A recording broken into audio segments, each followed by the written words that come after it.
Welcome to Columbia Point. Welcome to the John F. Kennedy Library. We just couldn't be happier to see you here today. I am Jody Hensley, and I am a supporter and a policy advisor for the Massachusetts Prevention Alliance. I wanted to say thank you for coming today and for being a part of today's event, which is focused on the importance of giving science and advocacy voice to promote health equity for youth, for families, and for communities across this Commonwealth. It has been 5 years since we gathered at this very room on September 22nd, 2014 for our first discussion of marijuana, addiction, mental health, and policy. We were then joined, then as today, by Dr. Nora Volkow, along with former Congressman Patrick Kennedy, Dr. Kevin Sabet of Smart Approaches to Marijuana, and Dr. Stuart Gitlow of the National Association of Addiction Medicine. So Dr. Volkow shared with us the most current science, as was known in 2014, and we're very privileged today for her to share with us what has been learned in the science in the past 5 years. Now, I am not a scientist. We all bring to this topic of marijuana and substance use a very different lens or two through which we view the subject, and my lenses are varied. In 2018, I was asked to speak at the National Leadership Forum for Community Coalitions, and I have an unusual background, so I gave an unusual presentation. With experience in pollution prevention and toxic use reduction, environmental policy, I was taught to ask, why did we spend 30 years taking lead out of our consumer products in our communities because of its neurotoxic effects on cognitive development, but then now we're introducing high-potency THC into those very same communities?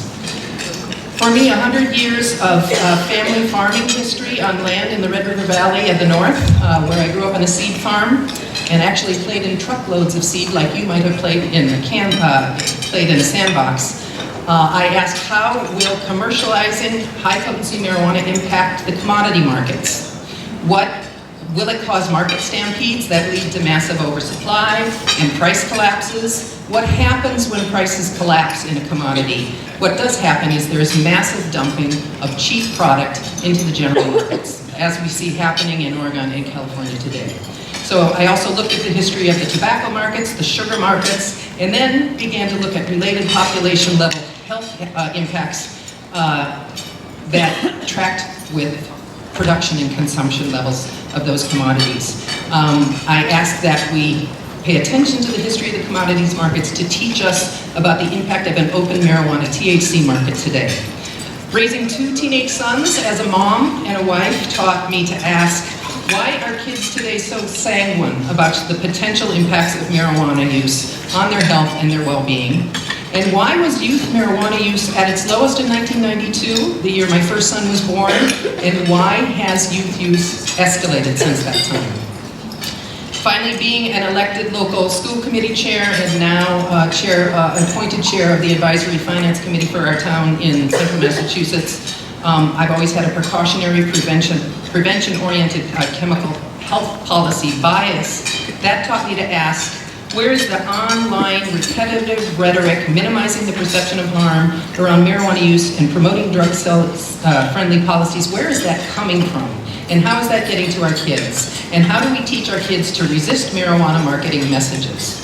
And finally, being a local leader now in a state that has passed drug laws at the ballot box, which medicalize and commercialize high-potency THC products, that teaches me to ask, how can our understanding of the science, of the impacts of drug use on the individual brain, help us to make policy decisions that are most protective of the public health at a population level?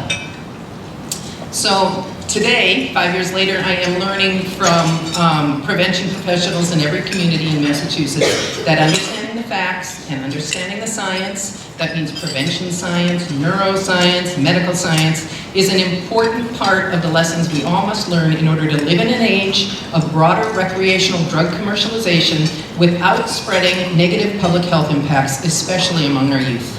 So today, to begin today's program and shepherd us through some very interesting and compelling speakers, I'm going to welcome John Sophus Sheft to the podium. He's our Master of ceremonies. John has his own lens on drug policy, and that's as an attorney and a law enforcement educator, and he has been a loyal friend of the prevention community. Welcome, John Sheff.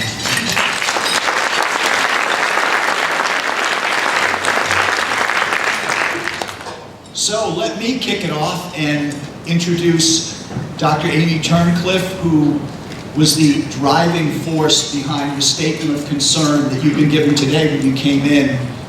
She gathered all of the medical and scientific professionals who have endorsed its findings. She put it together, she did the research. It's really a wonderful, groundbreaking piece of work, and it's gotten a lot of attention throughout the Commonwealth. Dr. Amy Turncliffe.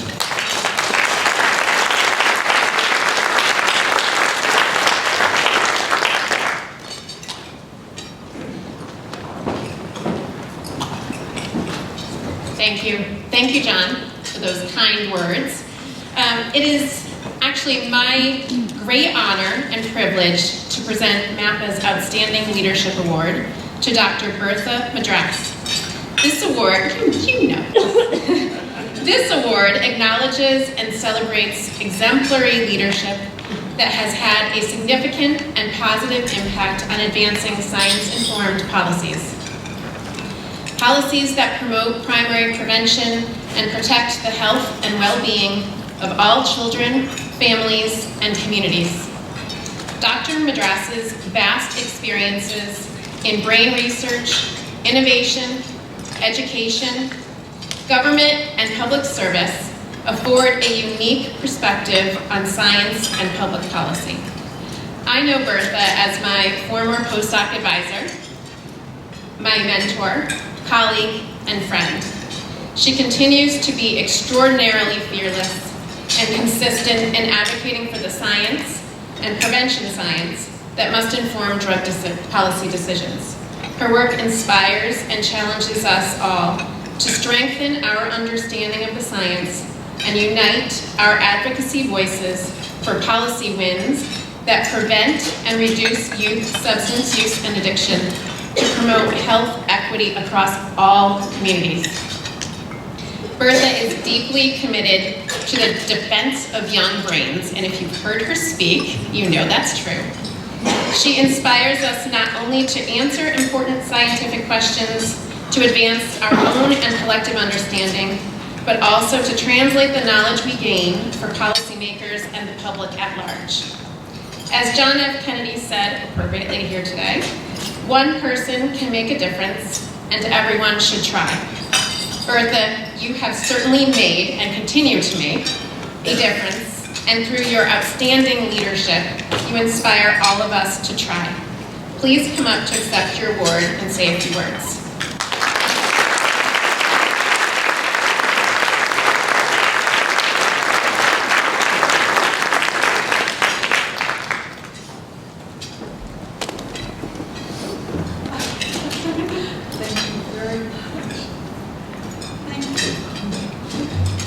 Thank you very much, MAPA. Thank you so much for all the distinguished attendees and luminaries who are present here. I'm just one of many. Dr. Volko, who's sitting here, has been an inspiration to the country and globally with regard to her leaning on science as the ultimate arbiter of public policy and human decision-making. The one thing that I'm delighted to say today is that even though my struggles, my advocacy, my forcefulness, my ferocity, and my energy goes unabated in this issue and many others that deal with drugs and the brain, the torch is being passed clearly to a new generation. As John F. Kennedy said at his inaugural speech on that cold January day, 1961. And the new generation that's inheriting the torch, Nora, Amy, Heidi Heilman, and Eden Evans from the Mass General, so many others. The torch is now in very good hands. I will still be bearing it, but it will be a dimmer light because there are so many wonderful young people with the energy, the enthusiasm, and I left out Alex Berenson, and he's one of them. There's so many younger people with enthusiasm and energy and administrative and executive experience that can continue in parallel and certainly in the future once I'm long gone. Thank you.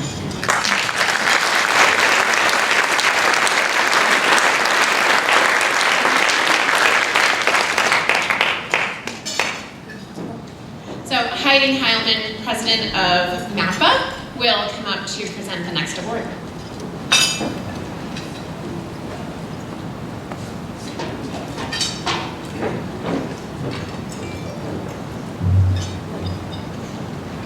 Hello, everyone. Welcome.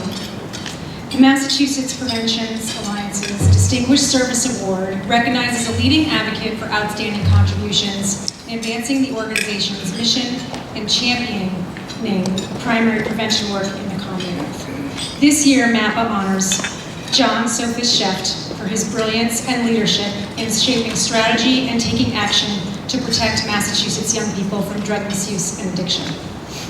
It's tremendous to be standing in front of you today with the honor of presenting this award to John. The Massachusetts Prevention Alliance began to organize back in 2011, and it was a tremendous effort initiated by a group of amazing prevention experts from across the state. John was there with us from the very beginning. When we were officially recognized by the government as a 501c3 nonprofit in August of 2014, I thought in the back of my mind, when we get to the place in organizational development where we can officially give out awards to those who are doing amazing things and contributing to primary prevention in Massachusetts, John will be first on the list. In fact, 2 days ago, when I called him and said, "Oh, by the way, John, I need to let you know so I don't throw you off guard and take you out of your zone as moderator that we're going to give you an award." He called me yesterday to gently and thoughtfully talk me out of it.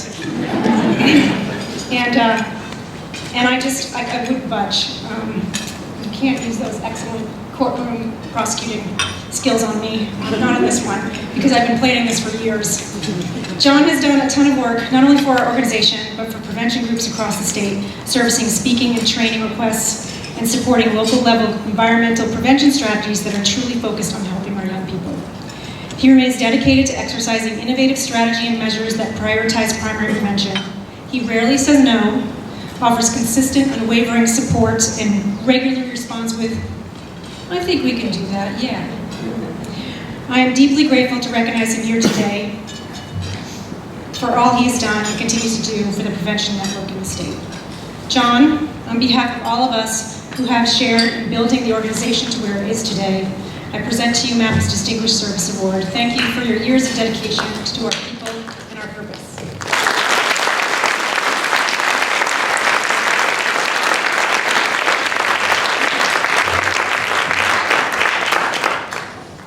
Okay, but enough about me. Let me introduce you to Alex Berenson, Alex Berenson is cool. There he is. He's a New York Times war correspondent. He exposed the pharmaceutical injury.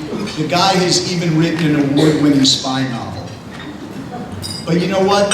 I think his greatest contribution from my perspective is this book that he has written that you got today.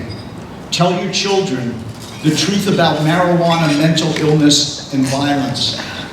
I've read it. It is the rare combination of rigorous research and just readability. And he truly has changed the cultural conversation around marijuana, what it's become, what it is, the dangers of commercialization, the effect that it has been demonstrated to have on mental health. And it's just important that he's here to share his message with us. Alex?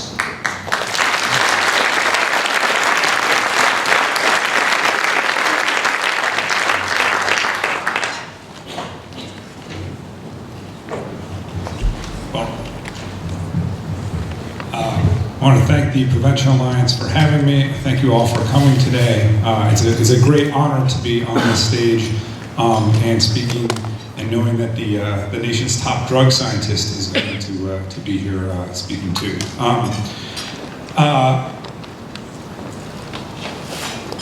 I didn't set out to become an anti-cannabis crusader. I was a journalist for about 15 years. I started writing spy novels that some people liked, and I thought I was going to be doing that maybe for the rest of my life. My wife told me that she's a forensic psychiatrist. This is in the book, so I'll go over it very quickly. She told me about tons of cases she had seen where cannabis use had led to psychotic violence, either immediately, preceding the commission of the crime, or causing people to descend into psychosis over a period of time, or both. I didn't really believe her. I was not a big cannabis user. I think I've used it a handful of times in my life, but I certainly shared the general societal understanding that it's not a particularly dangerous drug. I didn't particularly care about it either way. Eventually, she got tired of me not believing her and told me to go read the studies. And when I did, the scales fell from my eyes. I was stunned at the strength of the research, and stunned further that no one seemed to have any idea about this. And so I decided I should write a book about it, and the book has now sort of taken over my life. But I think the book tells two stories. One is the story of the research, and hopefully it does that in a reasonable way. But the other is the story of how we got here, and really a very sophisticated 25-year-long campaign of myth around cannabis, around its dangers, around its medical benefits, and to some extent, to a lesser extent, although there's reality mixed in with the third angle of myth, around the social and racial justice aspects of legalization and criminalization. And so I'm not a crusader, except as a journalist. I feel the need to defend my book and my work, which I did at the New York Times when I ran into companies that didn't like what I had written, and which I will do with this book for as long as I can, unless the science changes. But I don't think the science is going to change. The science only seems to be going one way. We're at a time of tragedy and irony in the cannabis debate. The tragedy is that the science is picking up steam. The data about the harms of marijuana is becoming more and more obvious in more and more domains, just as we are running to legalize this drug in the United States and leading a worldwide movement of legalization.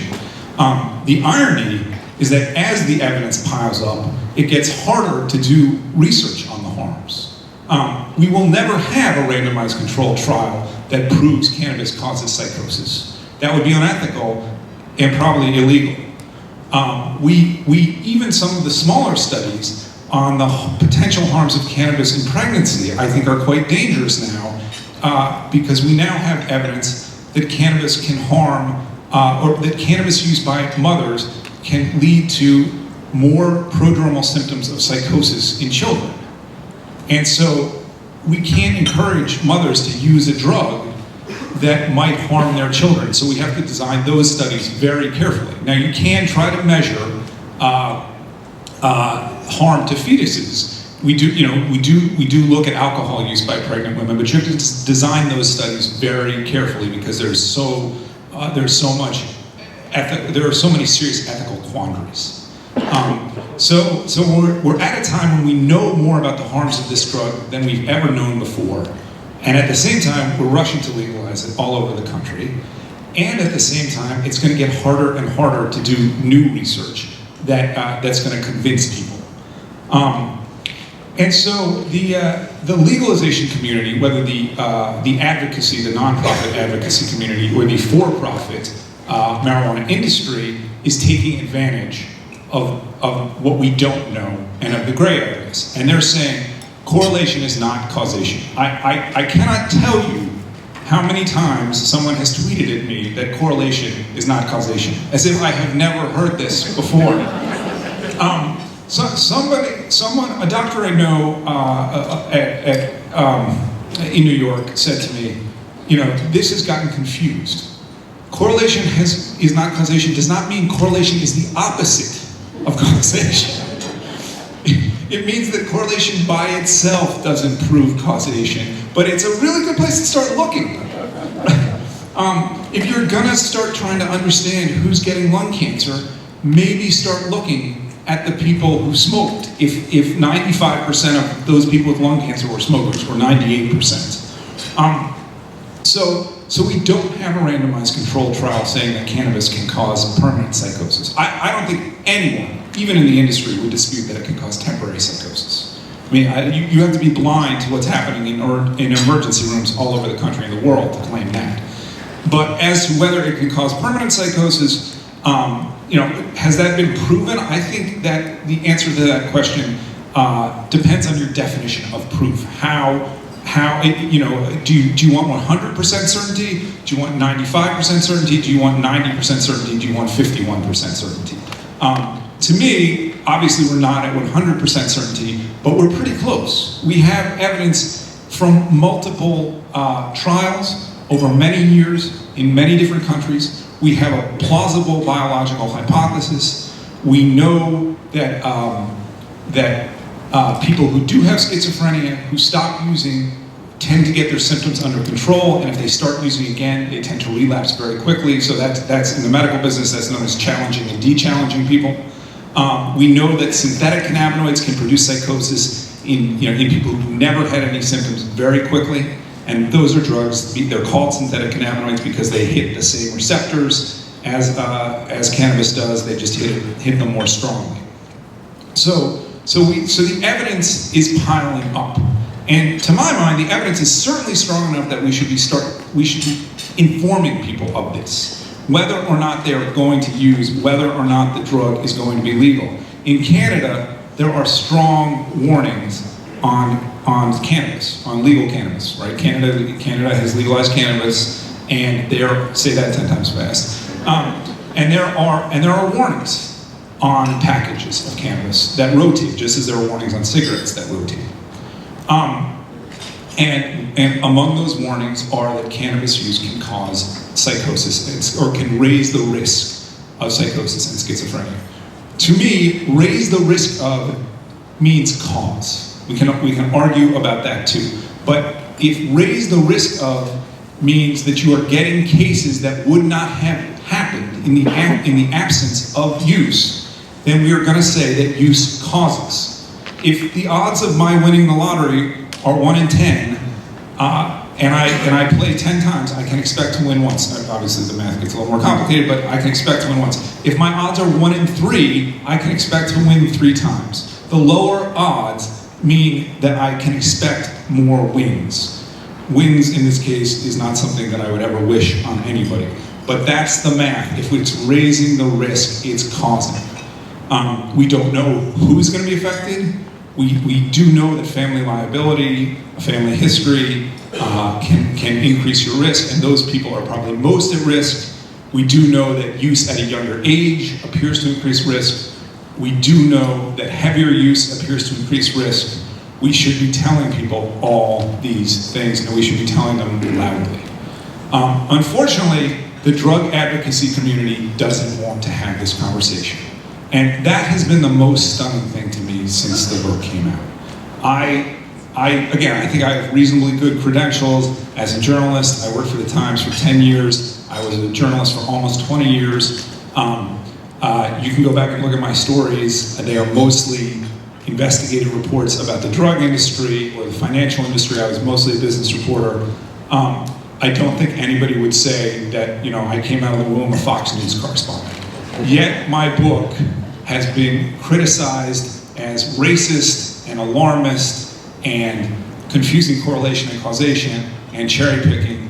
And to me, these are not just lies, they're stunningly stupid lies. Because if the industry wants to say this is a recreational intoxicant and it has dangers, but we're going to legalize it because we think, the country is moving towards legalized gambling, and in a whole bunch of other domains, it's sort of moving to the left socially, and people should be allowed to make their own mistakes if they're adults. Those are all reasonable arguments, beyond the racial and social justice arguments, which also have some validity.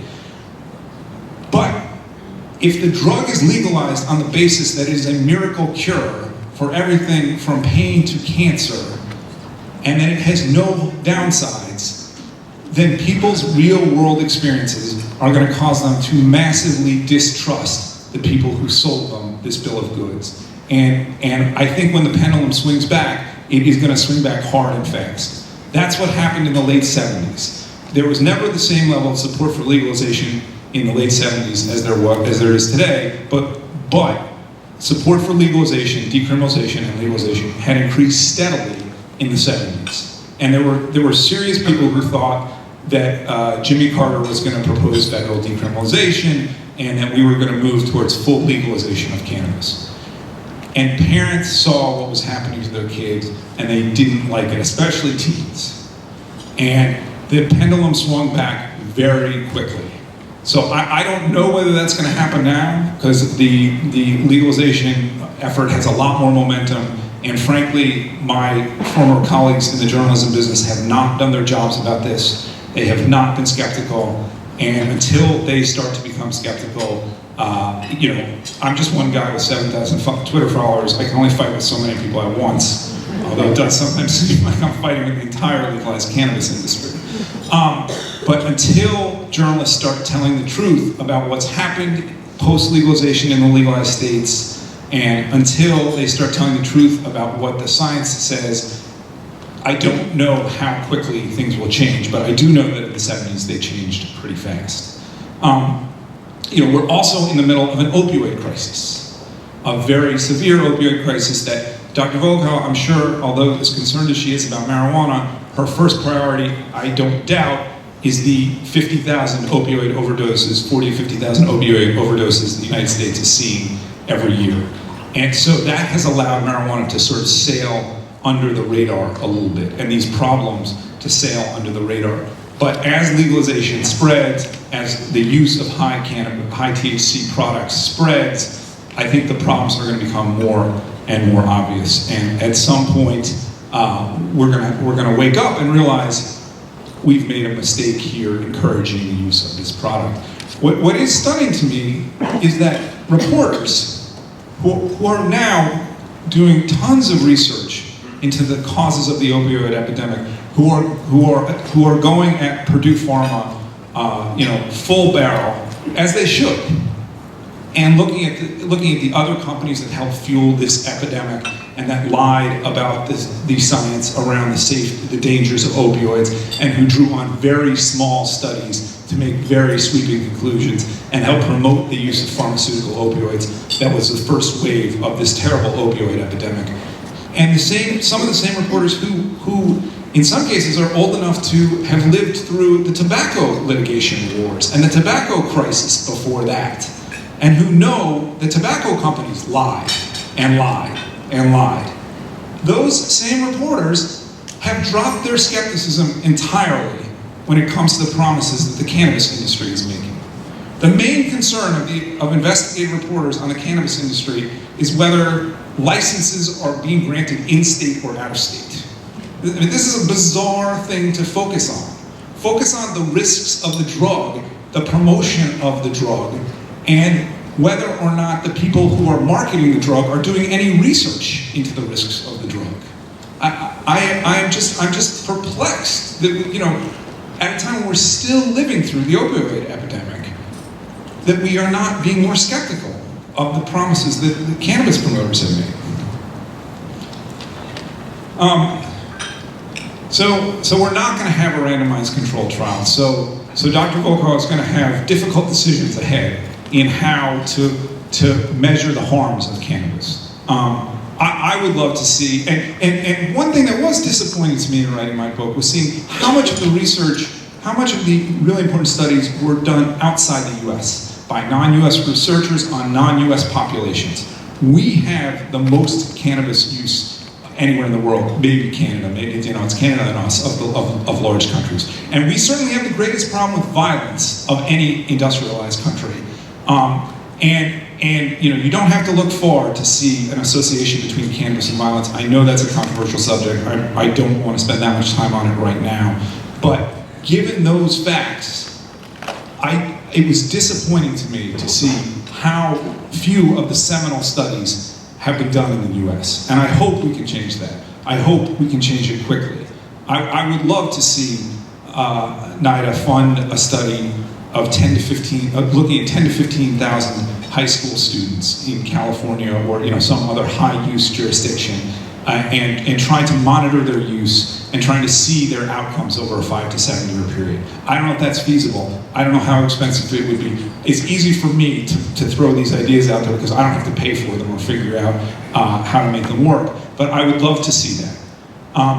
I would love to see more work done on what the promotion is doing to youth use.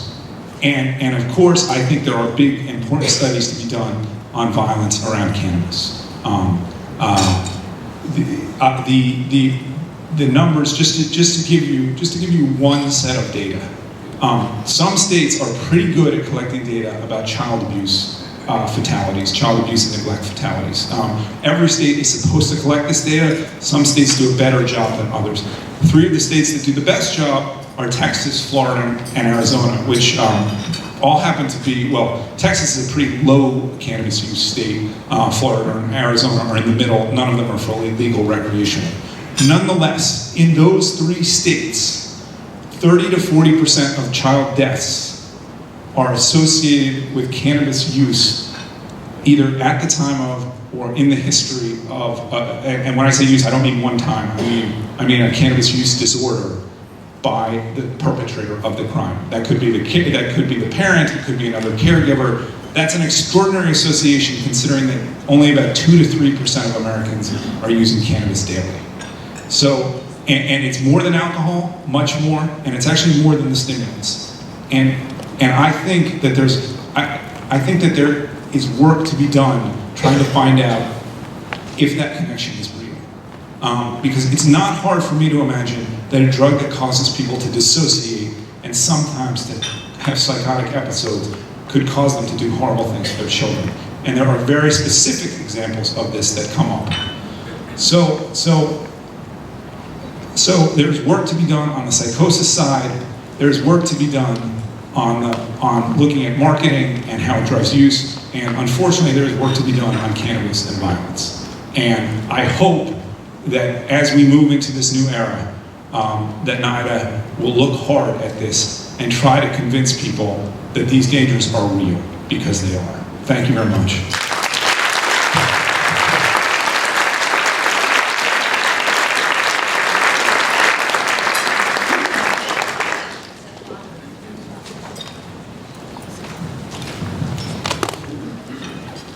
You've already heard of Dr. Nora Volkow, who came here today. She is the director of the National Institute on Drug Abuse at NIH, the National Institutes of Health.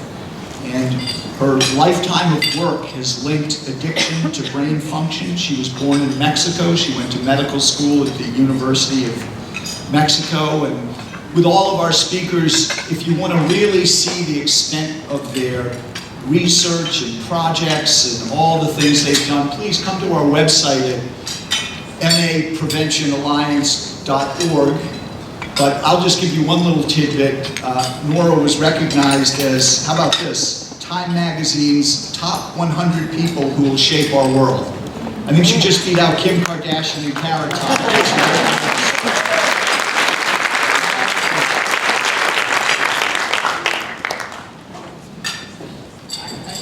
It's a pleasure to be here, and so thanks very much for inviting me.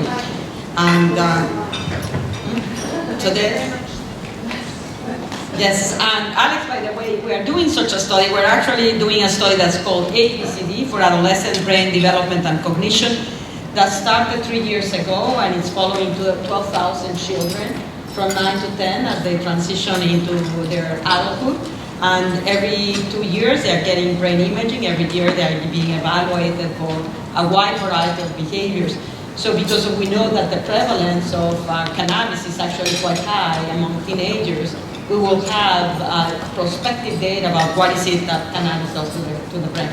So yes, it's very expensive, but it's so important to be able to identify objectively what is it that cannabis does and who is more vulnerable. Because without that information, we'll always be at a tremendous disadvantage in terms of the arguments.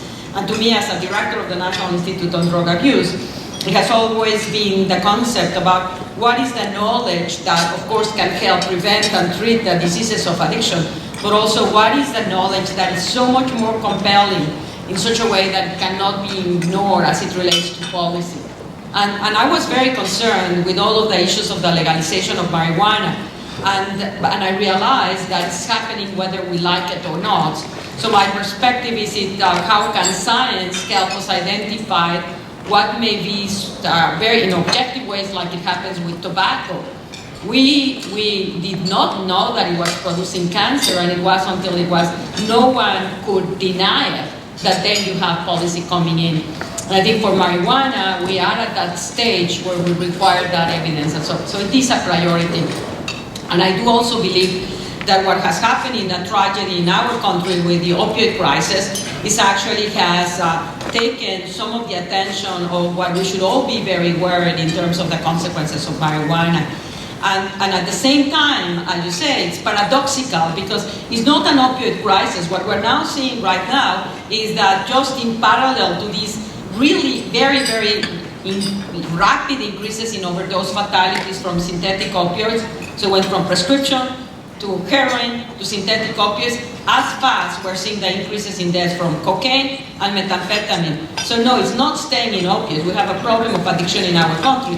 And the question that we need to ask ourselves, what is making us vulnerable? And the question that we need to ask ourselves is actually increasing the exposure to marijuana, which at least in animals actually primes your brain to the rewarding effects of other drugs, may in fact be turning us even more vulnerable than we are. And I think that that's an important issue to bring into place.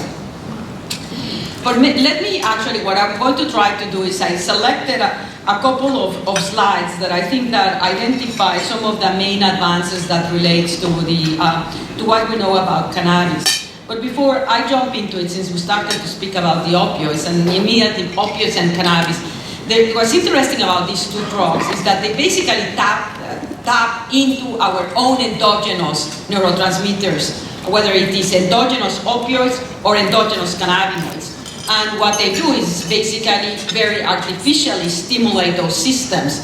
And so not only one of the effects is reward, because these two drugs produce hedonic effect, pleasurable responses, but they also completely disrupt the physiological role of these endogenous neurotransmitters that are very precisely regulated. Endogenous cannabinoids are so precisely regulated that you don't have them there stored in vesicles. They actually are synthesized when you need them. Then they are released, and the moment that you no longer need them, they are degraded. When you take cannabis, what you are actually doing is bringing and flooding all of those systems with an artificial substance that is being administered at the time that it was not expected to be there for a much longer period of time. And of course, the brain, like any other biological system, adapts. So when you hyperstimulate, things actually downregulate. And one of the things that's interesting, because nobody's paying attention to it, is we're speaking about marijuana, and yes, when someone is intoxicated with marijuana, many things happen, including you cannot learn, memorize, your coordination goes down the drain. But what happens when you've been exposed to marijuana and the marijuana is no longer there? You may feel anxious, dysphoric, but that is actually the effect of marijuana. And so as we start to understand the negative consequences of marijuana, many of them are emerging as people are actually taking marijuana and becoming physically dependent and having these symptoms that then lead them to want to take more. And that in turn may increase the vulnerability of these individuals, not just to taking more marijuana or other drugs. So what we know about the marijuana is the most frequently used illicit substance in our country. 123 million people ever use, 26 million spasmode users, but more than 4 million people in the United States have cannabis use disorders. Well, how much is that? That's basically double the number of people that we have with an opioid use disorder. And the more people that get exposed to it, the greater those numbers are going to go up, because it's an issue just of statistics and probability. Not everybody that gets exposed to marijuana will become addicted to it, but a certain percentage will, which has been estimated approximately at 9%, so you make the numbers. More people get exposed to it, and particularly more people get exposed to it regularly, which is the other issue that we're not paying attention into. It's not just that you experiment, it's that making this drug widely available with all of these stores where you can get it increases the likelihood that you will get repeated exposures. So we've been particularly concerned about teenagers, because teenagers is a period in your life, like children or fetal development, when your brain is changing very, very dramatically. And I have mentioned this, endogenous cannabinoids, one of their functions is actually to develop the brain, to form the architecture, to form the connections, to allow migrations of neurons into certain paths. So when you're taking marijuana, you are disrupting those processes, so we're very, very concerned about it. And of course, like anything else, there is always a dose effect. So we're particularly concerned about teenagers that are actually using marijuana regularly. And we have extremely high rates of use of marijuana, where they've actually been quite stable among, these are children, adolescents that are in school. So close to 6% of adolescents in our school system are using marijuana regularly, which means that actually those, for that age group, there's a higher percentage that are using regularly, because use of regular marijuana is associated with school dropout. The other aspect about that's concerning too, and it was mentioned, is not only, and this is something that we have not been tracking until very recently, is the significant uptake of electronic cigarettes for not just smoking nicotine, but for vaping nicotine, but for vaping non-THC, the active ingredient of cannabis. And that basically has doubled in a couple of years. That teenagers are using vaping devices for administering THC. So it's not just what's the prevalence of marijuana, but what is the prevalence of marijuana plus vaping cannabis. You can see where we are with tobacco. There's many more kids smoking marijuana than they are smoking tobacco. And this reflects two processes. On the one hand, that we have been successful with combustible tobacco on decreasing smoking rates quite dramatically among teenagers. Whereas that's not something that we have paid much attention among teenagers for cannabis. Unfortunately, with the vaping devices, there is concern that some of these numbers actually, and some of these big successes that we have in decreasing nicotine addiction in our country may start to get lost. How bad is beyond adolescence? There's no two ways around it. I mean, you make the drug available, you sort of change normative, people think it's okay. More people are getting exposed to marijuana in the United States. The data is here. I mean, this is data from SAMHSA, and you can see, for example, in the age of 18 to 25, for 3 years, actually, just in terms of 2015, 2016, 2017, 3 years, you see 10% increase in this group, in this age group, which actually where the brain is still developing, that had already extremely high rates of marijuana. And this is past month marijuana. What's about the rest of the population? No, it's not just the young people that are getting exposed. Everyone is getting exposed. So when you go to the group to your right, 26 or older, in 3 years, 23% increase. So you make the math. So if 9% are going to get addicted, then you can start to understand why this becomes so much more problematic. And it's not just about addiction. Consumption of this drug by itself, because it's of the strength of the new products, is associated with adverse medical and psychiatric consequences. So how much is marijuana changing? And again, this is data that NIDA has been analyzing for the DEA on marijuana day requisition. And you can see how in 1995 we have at 4%, and actually in 2018 it's 16.3%. This is average. When you actually know, you go and buy marijuana in many of the dispensaries, you have products that have much higher content. When you are vaping marijuana, you're putting it in one of these, vaping THC, in one of these cartridges. You have cartridges that have the equivalent of an 85-90% purity. And that starts to get you an idea about whereupon we are making the statement, and clearly that drugs that people were taking 20 years ago has nothing to do with the drugs that we have now. So what are the consequences? Yes, we're expecting more people to get addicted. We're expecting more people to get adverse effects. This is data from the emergency department visiting San Diego County, and the same thing data has been reported actually in Denver, where they too also are seeing this extremely fast rise in the number of emergency department admissions associated with cannabis exposure. This is the one from San Diego, and since 2006 versus 2014, we're seeing an 830% increase of admissions associated with cannabis. So no, unfortunately, cannabis is not the safe drug that everybody is portraying it is. It is really magical thinking. And I always think about it, why is it that despite the evidence that marijuana, there's nothing, I mean, sort of, no evidence really in terms of the therapeutics. Not because it may not have it. It has not been possible to do that research. It's been very difficult.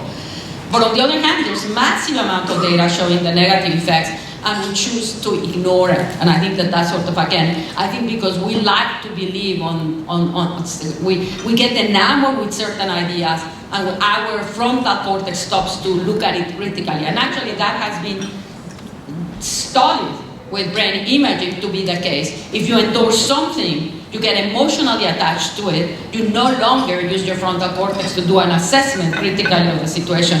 And I think that as a nation, our frontal cortex has basically been blunted. Look at what's happening with pregnant women. Again, that's the other issue that is very worrisome, because here you have women, more significant increases in women that are pregnant and actually smoking marijuana. Why? Because there's advertisement of the use of cannabis for morning sickness from pregnancy. Now, we know that cannabis is actually making you high because it's crossing the blood-brain barrier. It's very lipophilic, it goes in. It also goes in through the placenta, and it will be going into the fetus. And we also know, as this data from Jasmine Hurt shows to your right, those are slices from human brain, from fetal human brain, that the expression of the cannabinoid receptor, which is the one targeted by 9-THC, that stimulates when someone smokes marijuana, appears very early on in gestation, in the first trimester. And it appears there because it's fundamental for the brain development. In animal models, and you see it up there, and sort of in the first row is a normal animal, and the animals below are animals that have been given a synthetic cannabinoid that activates the cannabinoid receptor just like 9-THC. These animals, you can see the distortion, it's basically, you see the eyes, and in the second animal, you see that to your left, you see one, it's missing one eye, the other one has completely distorted eyes. So this morphophobia, changes in the formation of the eyes and the palate, is something that has been actually reported in animals. We have done very little work epidemiologically to investigate what are the consequences of marijuana exposure during fetal development. And it is very likely, and again, it's the sort of thing that we tend to like to look at these things as if everything was black and white. Most women that are pregnant are also drinking alcohol, and we do know that alcohol is teratogenic. What we do not know is if you combine them, do you actually have adverse effects? And so this is an area that we're extremely interested to encourage researchers to go into. There is no doubt around it. Smoking marijuana in adolescents is very deleterious. I mean, I think that we don't need to do any more studies. I mean, epidemiological data, it increases the likelihood that you will drop out of school, that you will actually not be able to attain an education. It basically, evidently, is interfering with your memory and learning. Nobody's questioning that. The issue that people are questioning is, maybe how do you know that it is producing long-term effects? I mean, nobody's questioning that you cannot learn if you are stoned. But what they are questioning is, maybe no, it's not bad, and then 1 week, 2 weeks later, you recover. Well, it's not so simple. Assuming that they were right, which is actually also being a lipid-soluble substance, it stays in your body for a long time. But if you are a teenager and you're supposed to be learning, if you cannot learn and you fail an exam, there's a domino effect. So even if there were no long-term effects in the brain, that it does not necessarily concord with some of the results that we have already, it would be very deleterious. And the other aspect about the issue of the marijuana consumption is associated with a degradation of the motivation of an individual. And that, if you think about it in terms of any one of us, it's devastating. In thinking about it in a teenager that needs to be engaged and motivated to study, you can see how that could be very, very detrimental. There's seen, and in this data you see the daily use of marijuana, so it's different degrees of consumption. You can see that all of them, the daily increases cannabis dependence, other illicit drugs, and suicide attempts. And this is something that has not captured much attention. It's an extremely interesting finding that I think that we cannot ignore, because it relates into a way to the notion of violence against oneself. And I think that the issue with the suicidal behavior, and we were discussing it in the card coming here, is paradoxical because it does not seem to significantly increase depression. So it's more like perhaps an impulsive act. And again, highlighting things that we had not known before, but as it becomes more and more prevalent, we're being exposed to them. And you can see for this study, which was on 2 different cohorts, very large group of individuals, there's no increase in depression. But from structural brain imaging, actually, this is looking at structural connectivity with diffusion tensor imaging, MRI, that allows you to look at the fibers and the strengths of the fibers. What this very elegant study also done from Australia, where they show that those individuals that have smoked marijuana as teenagers have much reduced formation of fibers that are connecting some areas in the brain that are very fundamental. And the decreases were quite large, something like 80% reduction in fiber density. And one of the areas is, of course, the hippocampus, which we know is loaded with cannabinoid receptors, and is very important for memory. But you also see in there, in the upper slide over there, someplace, I mean, if I can, here, you can see that is the precuneus. And the precuneus is one of the main hubs of the brain that actually connects with everything else. And this degradation of the structural connectivity, of course, is going to have an impact on the function of one of the main hubs of the brain. And as you start to think about it, that could lead you to understand why it is actually associated with much worse outcomes in education when you're smoking marijuana during adolescence. But if you smoke marijuana as an adult, it also affects your brain. I mean, you are not off in any problem. It's not that I'm actually meaning it. And these findings are actually looking at the cannabinoid receptors. So I told you we have our own endogenous cannabinoid receptors. It is distributed throughout the brain. It plays multiple extremely important functions. When someone smokes regularly cannabinoids, marijuana, the cannabinoid receptors goes down. And that is normal because when you stimulate a system biologically, you actually artificially, you down-regulate it. And that's what we call homeostasis. So you are decreasing the number of cannabinoid receptors. So when the point is, when someone is smoking marijuana, they will be stoned. When the marijuana is no longer there, they're going to be in a deficit of the function driven by the fact that the function of their own endogenous cannabinoid system would have been brought down by this adaptation. And to me this is important too, because if we're thinking about therapeutic marijuana, we should consider that this is going to happen. And so when people are saying, okay, we have the panacea for the treatment of pain, they have to realize that it's very likely that they will become tolerant. And again, there are many other issues that need to be addressed. But this is something that relates both to therapeutics as well as the abuse of the drug for its rewarding effects. The brain changes as you use it regularly. The brain is very neuroplastic, not as much as you were when people were in their teens or their early 20s, but as an adult, the way that you learn, the way that you're actually keep on predicting the environment and the future is by these modifications that happen. If you take marijuana regularly, it's going to be basically stimulating those cannabinoid receptors. And one of the areas that has the highest concentrations are the amygdala and the hippocampus. Hippocampus is memory, amygdala is extraordinarily important for emotions. And indeed, one of the concepts is what are the consequences of this constant exposure. By doing brain imaging, we now know at least from the structural perspective that results in atrophy of these two brain regions. One, hippocampus, memory, the other amygdala, emotions, which is actually the one that's regulating your moods. And then to the question of marijuana and mental illness, there's been an enormous amount of interest in terms of schizophrenia because marijuana with high content THC will produce psychosis acutely. I've actually done studies myself with brain imaging where we with given high doses of 9-THC, you can produce psychosis. It's not actually questionable. The issue is who remains psychotic in a long term, who actually develops that chronic psychosis, which is what we describe in psychiatry as schizophrenia.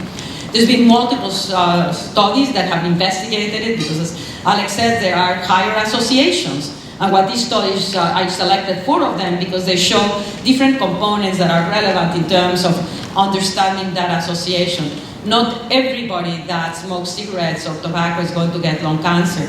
Some people are more vulnerable than others. And the same thing as it relates to the negative effects of marijuana. So if you consume marijuana regularly, you're much more likely to actually see the negative effects of schizophrenia. So in the regular users, is that where they see the greater the use, the greater the risk. And you see that in the top left.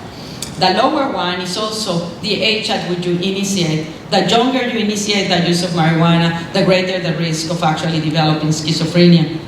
The one on top to your right relates to actually your genetic predispositions. So there are genes that have been studied to actually determine your vulnerability for schizophrenia. And one of those genes is the AKT1 gene. And what these investigators show is different. There is a mutation that you can have, since you inherit both the mother and the father, you can have the mutation in only one of them, and then that's in the middle. Or you can have them in both of them, which actually increases your risk very much.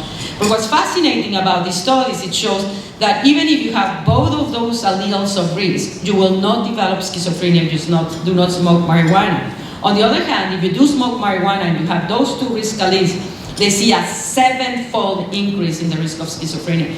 I don't know of any other association that has shown that level of risk for schizophrenia as an illness. And finally is the one on doses, the content of the 9-THC. Yes, the higher the content, the greater the risk of marijuana. So this is the data where we have it right now in terms of the ill effects. In the meantime, of course, there's been at least 20 states that have legalized marijuana for medical purposes, and 10 more, or 12 more, that have legalized it for medical and recreational marijuana. The evidence out there actually has not grown at the pace that it should, and certainly is not justifiable. And the concern is not per se that it can have untoward effects. And so when there are some indications for Alzheimer's disease, and I think myself, oh my God, one of the things that marijuana is doing is actually interferes with memory and learning. And one of the most disruptive effects on people with Alzheimer's disease is their inability to remember. So the possibility that we were actually creating negative consequences on someone that has a disease. And the other one is there are other states that have as an indication, for example, the treatments of cancer. And so the other concern has to do with the notion of patients that are foregoing a treatment for which there is medical evidence of efficacy because they want to believe that marijuana, or someone is pushing that marijuana is therapeutic. And then the third final concern is also very, very relevant. As people that have illnesses seek out marijuana, we have very little knowledge in terms of the interactions that may exist between the product and the medications that the person takes it. And this was actually been very recently identified for anticoagulant medication, because the combination, in fact, changes the concentration of the anticoagulant medication, producing bleeding in the patients. We have come in medicine, advancing for many, many years, to the recognition that what may appear to be valid therapeutically, when you do a randomized clinical trial, you find out that it has no efficacy, or it may have negative effects. And that's why we established the Food and Drug Administration. In order to be able, that's why we do studies, to provide the evidence. Because without it, as physicians, we are unable to properly treat patients. But with marijuana, all of that seems to have been forgotten, and that's why I say, it's really, we've gone into this state of magical thinking, of wanting to believe that here we have this drug that not only makes you groovy and makes you happy, but actually cures you of all of these ailments. And I think that we have to voice in a rational, evidence-based way, with objective information, about why that is basically magical thinking that could unfortunately harm us. Thanks very much for your attention.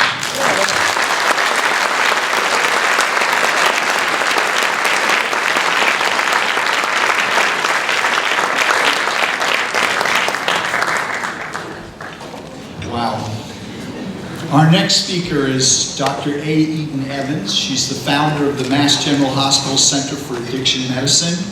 She's a professor of psychiatry at Harvard Medical School.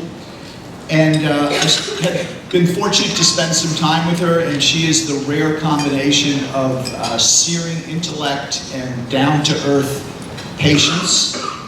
She's just a pleasure to work with, and she's going to tell us what's happening in the Commonwealth and what she's learning about marijuana. Dr. Evans.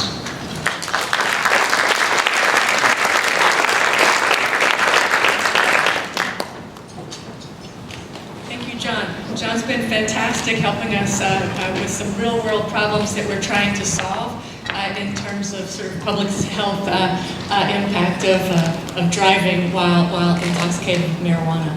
But I've been asked to talk a bit. You'll actually skip ahead. I've been asked to talk a bit about what's happening in Massachusetts. I've got lots of science slides because we didn't know what Dr. Volkoff would be talking about. But she covered basically all that I wanted as background to what's happening in Massachusetts, including the epidemiologic studies linking cannabis and psychosis. So some real world, what's happening right now in Massachusetts. We have a number of studies going on, some are ongoing, but so these are some unpublished findings of studies that are underway. This first is from my friend and colleague Sharon Levy, who couldn't be here today because she had clinic. She's at Boston Children's Hospital, and this was just published a couple of months ago in JAMA Pediatrics. And it's not from her addiction program. She's a fantastic adolescent addiction program, but this is from child checks, adolescent checks for kids roughly age 13 to 18, average age 16 and a half. And based on the fact that we were very interested and talked about this ahead of time, based on the fact of what Dr. Volkoff showed, that the potency is going up and up and up over the past years of flower cannabis and is through the roof in vaped cannabis, which is the most popular amongst high school students. We wanted to see how many of these kids are having psychotic symptoms. And sort of shockingly, amongst the kids who report using any marijuana in the past 90 days, almost a third of them report hallucinations around the time of use. Not just some anxieties, worried that the cops are but actual frank hallucinations around the time of use. 33% reporting some anxiety to the level of paranoia, and any psychotic symptom, about 43%. And so to my mind, this is a shift, and this higher potency cannabis it's available is shifting what we're seeing clinically. There's more psychosis. Now, we aren't seeing increased incidence of depression with cannabis use, but in kids with depressive symptoms, they were more likely to have these psychotic symptoms. In kids with frequent use and more symptoms of cannabis use disorder, they were more likely to have these psychotic symptoms. And what we don't know and would like to understand better, and ABCD may tell us some, but we'd like to understand whether these kids who are presenting with some transient psychotic symptoms are more likely to develop a persistent psychotic syndrome later in their life. We've been in the schools with my colleague Randy Schuster, who's here somewhere in the room, actually paying kids to quit smoking pot for a month so that we can see the effect on their ability to learn and the time course of that change. But in so doing, we've been in the homerooms every year polling everybody about their cannabis use and their psychiatric symptoms.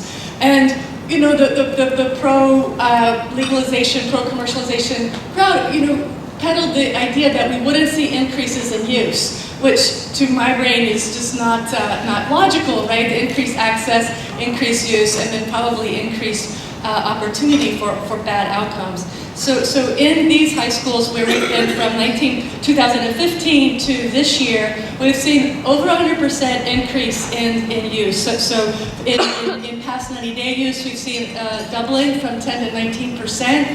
In weekly or more use in the past 90 days, we've seen a 100% increase from 5 to 11%. And this is across the grades 9 to 12. And then in daily use, we see it go up from 1 to 5%. And so this complements what we've learned on a national level. Unfortunately, we are not collecting statewide data on use, so we don't know in statewide data what changes are associated with commercialization of marijuana in our young people. I would like to even start now with that because we don't have open dispensaries everywhere, but we do have advertising and internet sales and lots of black market availability. So this is the data in this study. I can maybe show you with the pointer. For about $600, you can get high school students to quit smoking pot for a month. And cannabis goes out of the system slowly, and so we measure frequently, and you can see that the THC levels in the urine does go down. And you can see that, and these are early data, these are published, but the larger study is showing about 2 weeks to improvement in memory. We don't know if this is improving up to the level of normals or not. And interestingly, in the first school system where we went, the parents were saying to us, fine for you to come in, or the administrators wanted us to come because they're very worried about ability to learn in their kids. The parents were often saying that they were kind of glad that their kids were using marijuana because somehow magically that meant they weren't going to be using alcohol and they weren't going to be crashing their cars from using alcohol. And that they were only maybe using on the weekends, and so if they just use on the Saturday, they'd be fine for their trig test on Wednesday. The problem is they might be okay for their trig test in 2 weeks. However, if they're using every weekend, they're not learning day to day to day, so they're not going to take in that information and do as well. And I sort of said to some of them, look, how much do you guys pay for Kaplan courses and SAT prep and that sort of thing, and yet you're okay with, in fact, you're encouraging use of marijuana over alcohol when it's going to reduce your child's performance quite likely and reduce their ability to perform up to their potential in school. And I was asked to talk most about what we're seeing in terms of psychosis, and these data are from the baseline survey from that study. And we're finding that in youth aged 12 to 19 in Massachusetts surveyed in their school, problem cannabis use, which is in the bottom, the MPS, and symptoms of cannabis use disorder are associated with significantly more prodromal psychotic symptoms. So this is not part of a healthy lifestyle, part of being groovy, as Dr. Volkov said. This is cannabis use being associated with real problems. Now, we're also seeing that for symptoms of major depressive disorder, those who are using more problem use are having more symptoms of MDD, more symptoms of anxiety, and we're also seeing those that have any psychiatric illness, whether it be ADD or depression or anxiety, are using significantly more marijuana and are using more frequently and having more symptoms of cannabis use disorder. So this is not shocking. This meets with national data, but this is right here at home in our Massachusetts schools, where the few schools where we've been doing the surveys.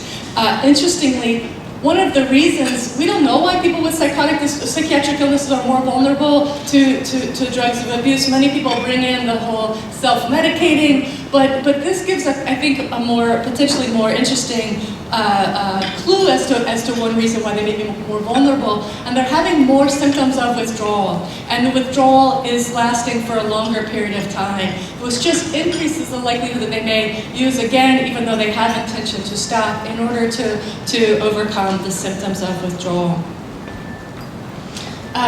So these were all cross-sectional data. As you said, these are correlations. And so I want to talk a little bit about our experience, again, with the medical dispensaries in Massachusetts in our medical marijuana study. This is a study where we wanted to randomize people to really try to get a look at, essentially it's a randomized trial of a policy change.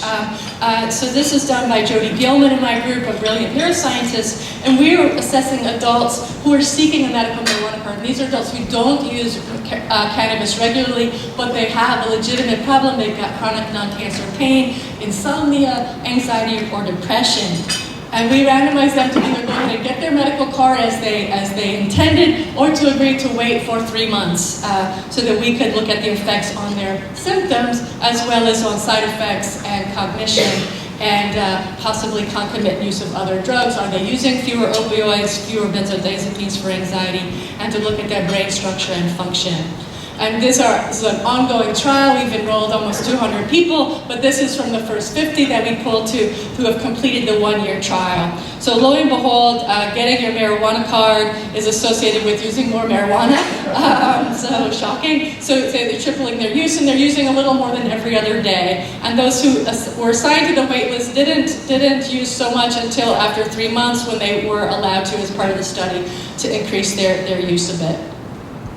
And before I show you the efficacy and the side effect data, I want to say that based on the data from my friend and colleague Ryan Vandry in Hopkins, who published in JAMA a report showing that medical marijuana didn't have in it what was on the label. So we didn't have ability to test people's actual the substance they were purchasing, but we did have the ability to test what was in their urine. So we sent to a lab to measure THC, CBD, and all of these metabolites. And lo and behold, in the first 86 people who finished the study, 1/3 of people who were using CBD, they say to you, they show us their product, and they tell us they're using CBD oil, or they're using high CBD flower cannabis. 1/3 of these folks had no detectable CBD in their urine at any time point in the 12-month study. 2/3 had some at least one time point. Okay, but so I wanted to show you that before I showed you that it didn't work, because they aren't necessarily getting what they think they're getting. There's minimal effect on pain so far. This is chronic non-cancer pain, and this is both severity of pain and how much does the pain sort of interfere with your ability to function in your life, in your daily life. There's very little effect on sleep, certainly not significant at this time point in terms of quality of sleep or overall amount of sleep. Very little benefit at all, effect on anxiety or depression. It's not getting worse, it's not getting better. But again, 1/3 of people had nothing, no CBD in their urine, so we need to actually study compounds, as a medicine that has in it the thing that you think is in it, and you know how much is in it and its quality, and you know what impurities are there. Interestingly, while the medical marijuana purchased in Massachusetts dispensaries had no CBD for 1/3 of patients and had little efficacy, we certainly did see side effects, and these side effects to me are consistent with high THC products. In the first 52 people, we had 45 psychiatric adverse events. 18 of those are psychotic events, 20 are worsening of depression, and this is, to me, quite ironic and maybe tragic. Many of these people were seeking medical marijuana to improve symptoms of depression. So 7 had anxiety, 27, so over half had a gastrointestinal adverse event. We saw lots of nausea, vomiting, and abdominal pain, which is consistent with high THC cannabis products. And over 25% had migraine or cluster headaches, so we're seeing side effects. This is a quote from one of the people who, one of the 18 out of 52 who had a psychotic adverse event. She said that I was taking what I thought was CBD oil, and apparently it was not what I thought it was. I started feeling the effects when I was driving, which was really scary.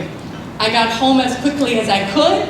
I felt so high, I didn't know where I was, I couldn't focus. And the only way I got home was the noises from my GPS. I was paranoid that I might have hit someone or something, but I checked my car and there was no damage.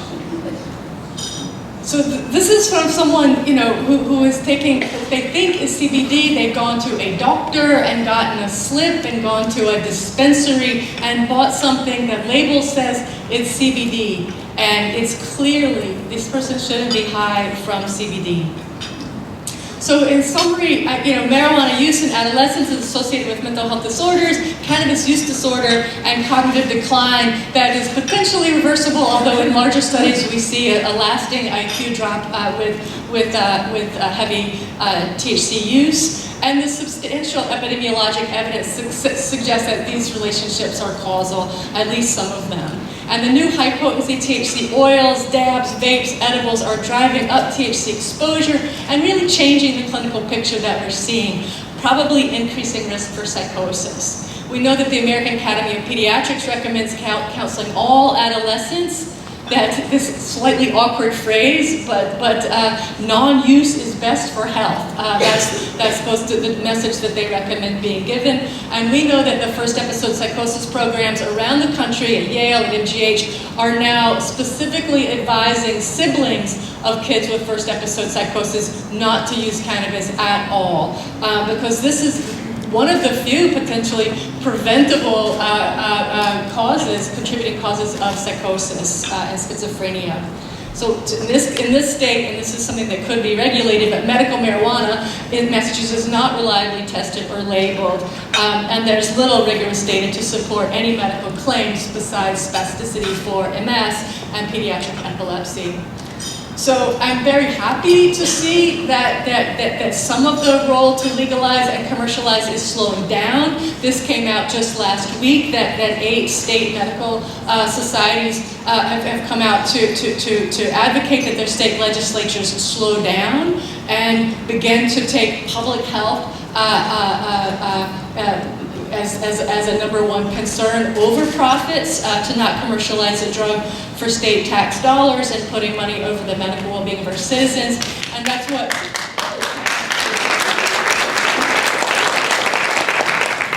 this is what MAPA has really taken the leadership in trying to communicate from people like you in the room that we need to take a public health frame to regulating marijuana in this state. That we need to reduce the harms of this now legal product in our state in order to essentially contain the damage, if you will. I steal this last line from Malcolm Gladwell when he reviewed your book. Permitting cannabis use is one thing, and promoting it is quite another. And right now, our regulatory authorities have taken taken on as their job really promoting an industry, and I think we need to flip that back. Thank you so much for your time.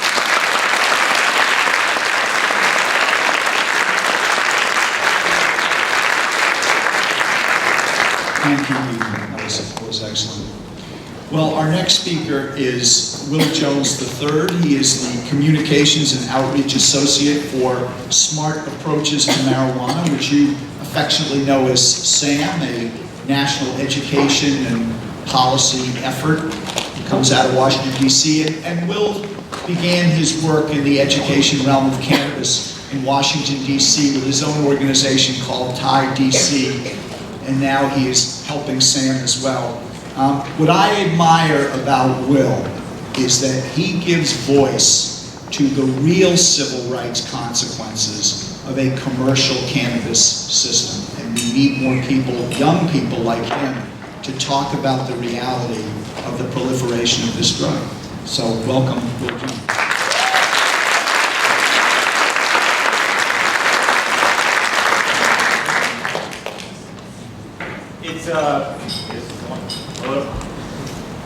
Hello. There we go. It's an honor and privilege for me to be here with you all this afternoon and to be able to present with the researchers and doctors and scientists that have been talking with you. Compared to the people that have spoke, I don't consider myself an expert compared to them. But what I can do is give you a picture of what a commercial for-profit addiction industry looks like in disadvantaged communities like mine.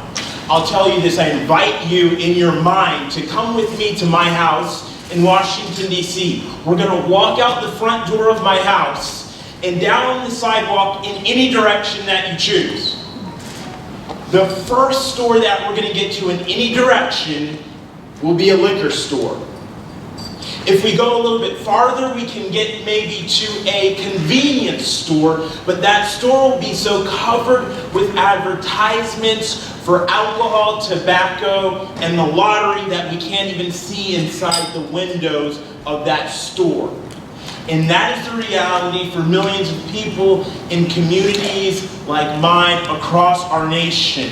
where addictive drug industries like alcohol and tobacco have historically and continue to this day to disproportionately target disadvantaged communities. And yet we say that we're going to legalize. I hear over and over that legalization is a form of social justice, that we're doing it for our communities. And in the next few moments that I have, I want to really highlight the difference between removing criminal penalties and incarcerating people for marijuana use versus commercialization and advertisements and promotion of a new addiction for profit industry, and how that is another extreme that will disproportionately impact our communities. I hear that, when I bring this up, I tell people, I heard, when I first got started on this issue, people said that, I heard that there was legislation titled Regulate Marijuana Like Alcohol. And I told people that little story I just told you, that I'm not excited by that, because I hate what we've done with alcohol. Like, when I hear regulate like alcohol, the first thing that I think, again, is that every store, the closest store to my house, is a liquor store. So we're saying we want to do the same thing now with marijuana? That seems like a negative to me. And I say perhaps depending on the neighborhood that you live in, where you live, maybe it looks different. But in communities like mine, that's not a good thing what we've done with alcohol. And we owe it to ourselves, to our future, to our children. I have a 2-year-old daughter. I walk with her. We take little walks down the sidewalk. And again, we can create a better future than replicating what we've done with alcohol and commercializing marijuana. People say, well, that's kind of an okay point. And it's 2019. When we say regulate marijuana like alcohol, we don't actually mean like alcohol. We just mean that you should be able to buy it. But let's look at what's happened in Colorado, where there's one pot business for every 47 residents in communities of color in Denver, Colorado. There's actually, in Colorado as a whole, there are more pot shops than Starbucks and McDonald's combined. So imagine every time you're driving down the road, walking down the road, you see a McDonald's or Starbucks, replace that with a pot shop, and then add some more. That's what commercialization looks like, and that is another extreme that has equal harms to our communities and to public health as incarceration does. When we're talking about incarceration, I tell people the idea, if the only options that I have to choose from is incarcerating people for marijuana use or legalizing and commercializing, then I can kind of see myself going on the side of legalization, because there are public health concerns from incarceration. The cost of incarceration to the individual, to the community, and to the family is very high. There are a lot of negative public health impacts from incarceration. But again, both of those are extremes on the spectrum of marijuana policy, yet we're presented as if those are the two options, when the reality is that it's a false dichotomy. And again, we need to push the conversation and change it, especially, again, I will say, for communities like mine, where I don't want to see next to the liquor store, then a pot shop as well. We've got to change this conversation to saying that the answer to incarceration is commercialization. I want to take a few moments just to dig into this issue of social justice, though, because I believe that many people vote for legalization with good intentions. It's not because they want to see a pot store on every other corner. It's because in the United States, we have the history of disproportionately enforcing marijuana laws towards people of color. I think it was ACLU that found where you're 3 times more likely to be arrested for marijuana use if you're African American than if you're white.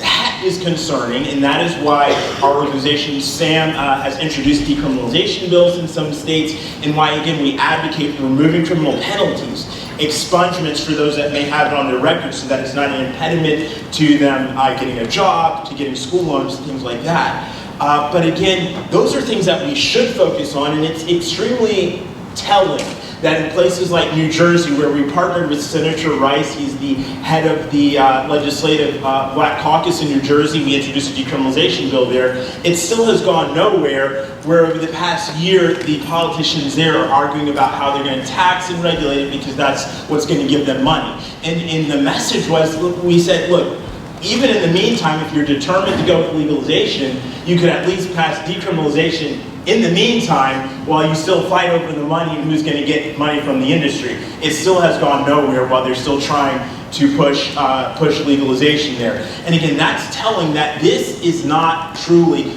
commercialization is not about social justice. What it is that a very smart industry, very smart business people and spokespersons have appropriated issues of social justice as a new front for their commercial industry in order to garner public support behind this addictive new commercial industry.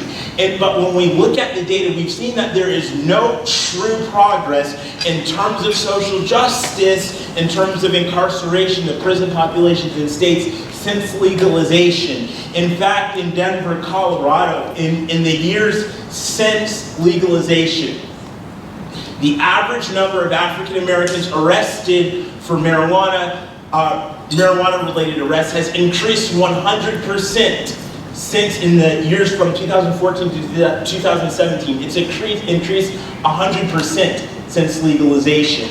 For Latinos, it's increased 98% since legalization, again, from 2014 to 2017. To those that these figures might surprise us, I would remind you that the issue that we have with the enforcement of marijuana laws, it's not about marijuana specifically, it's about the heart of the officer that's enforcing the law. And if you're focused on social justice, again, SAM is a marijuana policy organization, but if you're focused on social justice and you care about that, then that entails holding the individuals accountable that enforce the law in an unequal manner, removing those that continue to do so from positions of power so that they cannot continue to enforce their bias. But it is naive at best to say that a department or an officer that has a history of enforcing the law in a discriminatory manner is somehow going to change how he enforces the law because marijuana is suddenly commercialized and legalized. Yet, campaigns for legalization in Washington, D.C., for example, said legalization ends discrimination. I don't have my slides with me today or I would show you the picture, but that is literally the sign that was plastered on every signpost, lamppost in Washington, D.C. It said, legalization ends discrimination. Yet again, when we look at the data, we see that it's a much deeper issue in places, again, like Denver, Colorado. Arrests have increased, even for youth. And I have to put an asterisk by this data point because when we dig into that, we see that some of the cities are missing from this report. But the Colorado Department of Justice reported that since legalization, while arrests for white youth went down 8%, it increased 58% for African American youth and 38% for Latino youth. According to, again, the best available data from the Colorado Department of Justice. So these are the things that highlight, yes, we need to be focused on reforming the criminal justice system as it pertains to marijuana policy. We can and should advocate for the removal of criminal penalties for personal possession, for personal use. That should not be something that introduces anyone into the criminal justice system, yet commercialization is the other extreme, which has as of yet produced no significant results in terms of metrics of how social justice is working in states. The last point that I would bring is when we look at the state prison populations in places like Washington, D.C. and Colorado, that was declining for periods of 5 to 7 years in Washington, D.C. and in Colorado. Since the year that was legalized, there was an increase for the following years. It continues to increase in Washington, D.C. It's changed to an increase after years of decline. Now, it's too early to say, to handle the data appropriately to say that legalization caused that increase. But I will say that it is very interesting and something that should concern us that this pattern has repeated itself in states that have legalized, where whether again, as I shared earlier, what's happening specifically with the African American arrests related to marijuana in Denver, that's increased 100%. If we're talking about the overall prison population in places like Washington, D.C. or Colorado, where those increase in the years subsequent to legalization, these are things that we should be asking ourselves. And if marijuana legalization were about social justice and reforming the criminal justice system, then we would see in places like Colorado that you're not now that there's not been 100% increase, average increase in arrests for marijuana use among African Americans. But these things show again that this has been a line, a marketing ploy appropriating deep systemic issues of social justice and unequal law enforcement that we have in our country. But it's been appropriating those issues in order to garner public support for a commercial, for-profit industry that will disproportionately impact disadvantaged communities. I think the last point that I want to make is if we look at the companies that are, how the industry is playing out, we're seeing that over the past year or two, the industries like big tobacco and big alcohol have invested over billions of dollars over the past few years in the marijuana industry. Heineken, Molson Coors, Corona, Philip Morris, and Marlboro, they've all made investments in different cannabis companies to the tune of billions of dollars over the past few years. And here's the question you have to ask yourself. And we actually, before I get to that question you ask yourself, I would say these big companies, people say, well, Philip Morris or Marlboro or Heineken, I'm not seeing their products yet. That's because these bigger companies are waiting for federal legalization. They're not going to fully jump in the game until it's federally legalized, but they have, again, invested billions of dollars in preparation for that. So they're primed for that, and they're anticipating that with the help of people like John Boehner, who will get $20 million if it's legalized at the federal level. He's now a lobbyist for, formerly he was a lobbyist for big tobacco, now he's a lobbyist for big marijuana. Again, he's getting $20 million if it's legalized at the national level. These big companies are anticipating that to happen, which is why they've invested billions of dollars in the industry. The question we ask ourselves is, do we think that they're going to miraculously change their marketing practices because it's a different product? Where again, when I walk down the street and I see those signs on the stores in my community, are they miraculously not going to do with marijuana what they continue to do in 2019 with their other products? Where Philip Morris, just a few weeks ago, had to rescind a campaign for their vaping products because they were using Instagram influencers that looked under the age of, that looked very young. And so they had to suspend that campaign. Or the FDA is investigating Juul because after years of decline of smoking among young people, we've seen what looks like maybe that trend is reversing because of vaping with Juul. Are these companies miraculously going to change their marketing practices that they continue to show today that they are unregulated, that they are not responsible in the way that they promote their products? Are they miraculously going to change that because it's marijuana? They get 80% of their revenue from less than 20% of the users. That's the heavy users and those with substance abuse issues and addiction.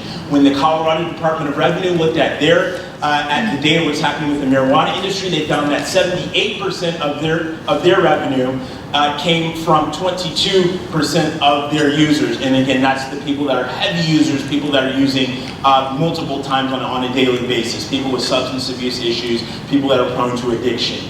This is an addiction for profit industry. The negative health impacts have already been expounded upon by the doctors and scientists and researchers that have gone before me. My communities like mine bear a disproportionate brunt of advertising from these ruthless companies. And to say that it's social justice to commercialize marijuana is to close our eyes to the continued predatory practices of these industries in our communities today. And it's something that we, as we talk about it in conversation, as we work it in policy, we owe it to ourselves, we owe it to our future, to our children, to not allow these companies to get away with appropriating these issues to introduce a new commercial product for profit.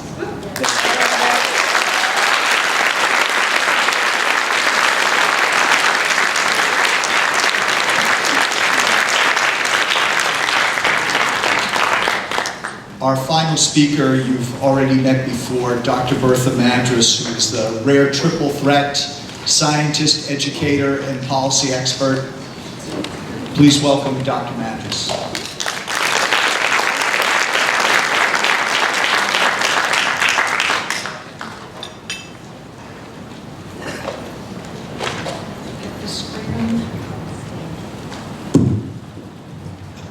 Is it possible to switch computers?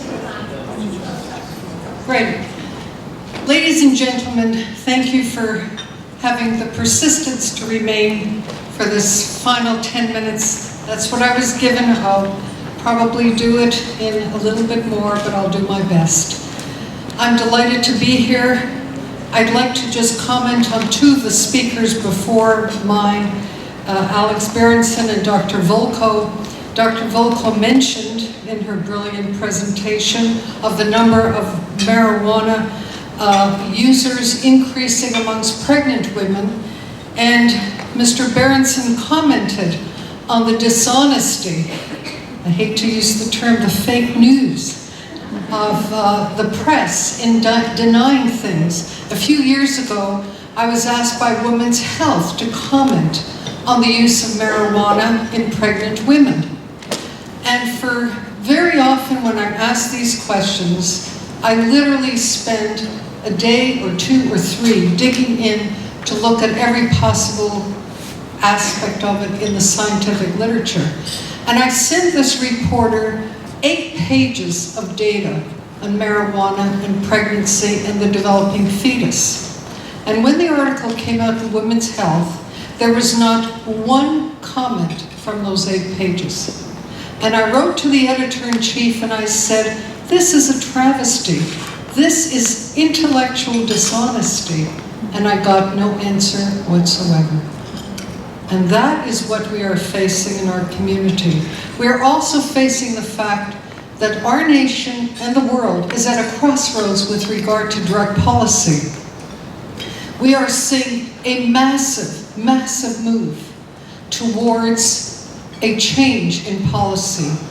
The United States has a tremendous challenge with regard to the opioid crisis, with regard to what I consider a looming crisis for this generation and next, with regard to medicalizing hallucinogens, because once you medicalize a drug, you begin to normalize its use, because the assumption comes that a drug is safe. After all, it's a medicine. That was the strategy that was used for marijuana. We're seeing a vast increase in the number of chemists producing new psychoactive substances that are flooding the market, purchased through the dark, the deep web, or the normal web. We're seeing an uptick, as Dr. Volko commented on, in methamphetamine and cocaine overdose deaths, and the vaping as a new delivery method, which can disguise drug use very effectively, especially amongst youth. But basically, what all our nations of this world are being challenged with is to legalize all drugs, to start with medicalization or alternatives and to legalize them. What I'm trying to focus on very quickly today is the nexus between marijuana and psychosis. You've heard a lot of the data. You've heard excellent presentations from Dr. Evans and Dr. Volko on this topic. But what you haven't really, and Alex Berenson dealt in very, very distinct terms on the accusation that all this is association and not causality. And what I tried to do is to equip you with how one counters this kind of accusation. Is marijuana a cause or is it a correlate of psychosis? We have not even delved into our past. I love history. I read history books as a hobby. Some of us climb Mount Washington, which I've done, but mainly my great joy is to learn from the past. This is from the India Hemp Report of 1892 to 95, commissioned by the British government in India. And what they showed in one of the graphs is that the attributed cause of admission to the Bengal insane asylum, because that's the non-politically correct terminology that was present at the time, that 25 to 40% of all admissions were due to marijuana, to cannabis. And for alcohol, for spirits, and for opioids, it was far less. So we already had that hint in the history. Now, what I'll try to summarize very quickly is what is psychosis and schizophrenia? What is correlation versus causation? What are the criteria for causation? And how does marijuana fit these criteria with regard to psychosis? So what is psychosis? Psychosis is not schizophrenia. It's a manifestation of schizophrenia which can occur in other medical conditions. In some people with Alzheimer's, for example. In some people that have metabolic psychosis or they have a drug toxicity. But it's characterized by a number of states of mind, suspiciousness and paranoia, bizarre thoughts, conceptual disorganization. Your thoughts are fragmented. A does not lead to B to C, but A goes to Z or to X or to Y in terms of your thinking. And hallucinations that can either come through your ears, that you see, you visualize, or you can feel. That's what psychosis is. And sometimes having these symptoms is a sign that schizophrenia is going to emerge. For those of us who are very familiar with schizophrenia, every one of us would unanimously agree that it is a disease of the brain to be avoided at all costs. It is amongst the most debilitating and the most problematic because it strikes people at young ages and it's a lifelong condition, not for all, but for many. So let's get into correlation versus causation. What is the difference? From May to August, the sun is hot, the temperature is high, and then cool weather comes and it recycles again. So a lot of people eat watermelon during the summer, and in the winter they don't eat watermelon. But what happens also during the summer? Wars are much more frequent in the summer, and then they decline in the wintertime. Napoleon's troops and Hitler's troops that invaded Russia during the winter are a very good example of why people don't wage wars in the wintertime. Heart attacks also increase in the summer. Now, correlation means that somebody would conclude that eating watermelon gives rise to heart attacks or wars. Is that a fair conclusion? Of course not. It's the temperature that's the variable. People tend to do a lot more exercise in the summer and stress their heart. People know that the conditions for warfare are much more favorable during the summertime.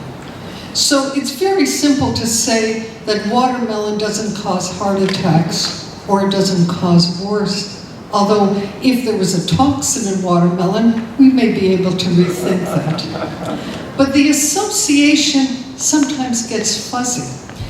There was a young woman of 17 who had unrequited love of a young man that she fell in love with. And she recorded her disappointments in life in a number of tapes. And she sent those tapes to people who disappointed her, and then she killed herself. And then this all was made into a movie. And social media went wild with this movie. There was a huge uptick in discussions in social media because of this movie that portrayed her death. But what happened as well is that suicides increased among adolescents. And so the question is, did the movie cause the suicides? Or were these people more vulnerable? And that's why we get into dilemmas. These are fuzzy areas of what is cause and effect. So what are the criteria for causation? How strong is the association? The stronger it is, the more likely that it is a cause. How consistent is it? for different places, different ethnic groups, different regions of the world? What about the timing? Does the use of a drug precede the symptoms? For example, does lung cancer begin long before people start smoking?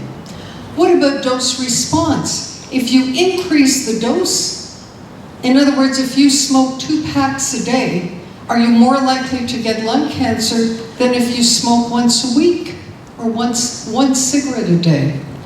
Specificity. In a specific population, could there be any other possible explanation? And biological plausibility. Is there a mechanism that could account for this? Sometimes you can't find it because you don't even know the mechanism. So let's take a recent study which showed 3 of these causation factors.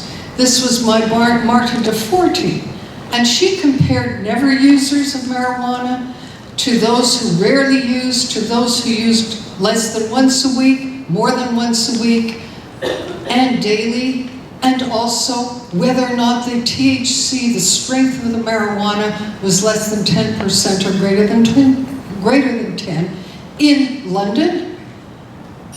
And daily use, high potency marijuana conferred a 5 times higher risk, and there really was essentially a dose response effect. In Amsterdam, it was 9 times higher because in Amsterdam the potency of marijuana is that much higher. And in Paris, it was similar to London. So the more you use, the more frequently you use, and the more potent, there was a clear dose response effect, number 1.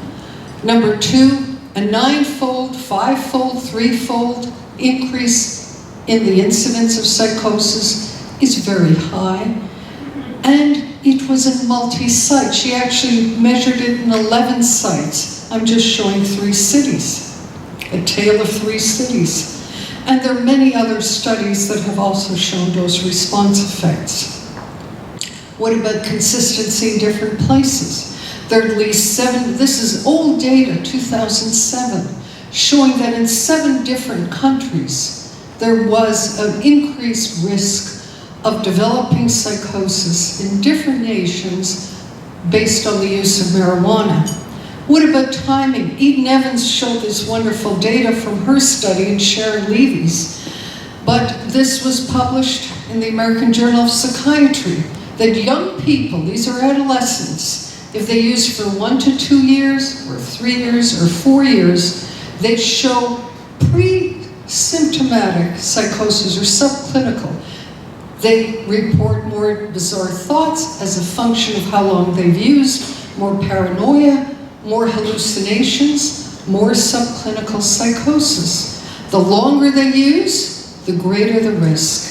There's evidence for timing in the literature. There's evidence for earlier onset of psychosis. There's evidence for psychotic relapses. What about specificity? If marijuana produces a psychotic reaction, then maybe it's not due to marijuana, but it's due to any intoxicating drug.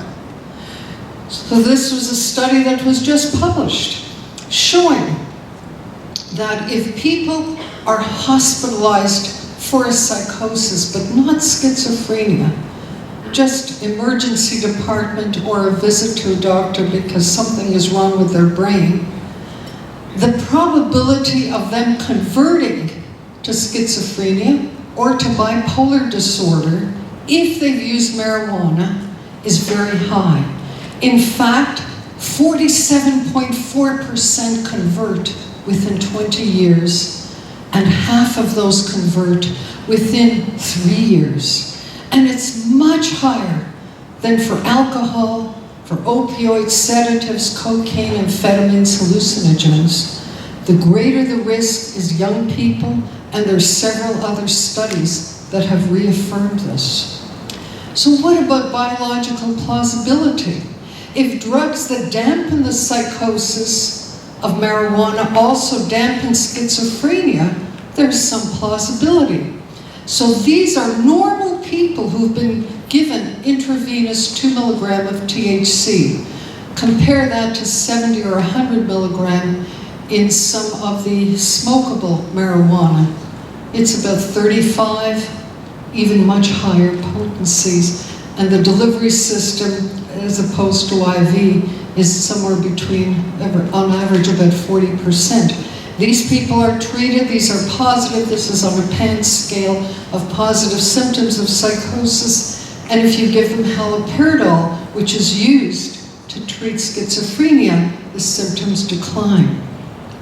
Marijuana extracts produce suspiciousness, paranoia, grandiose delusions, disorganization of thought, fragmented thinking, just about all the signs that one sees in psychosis. And these are all the studies that have been performed in terms of measuring the effects of marijuana or THC in normal people.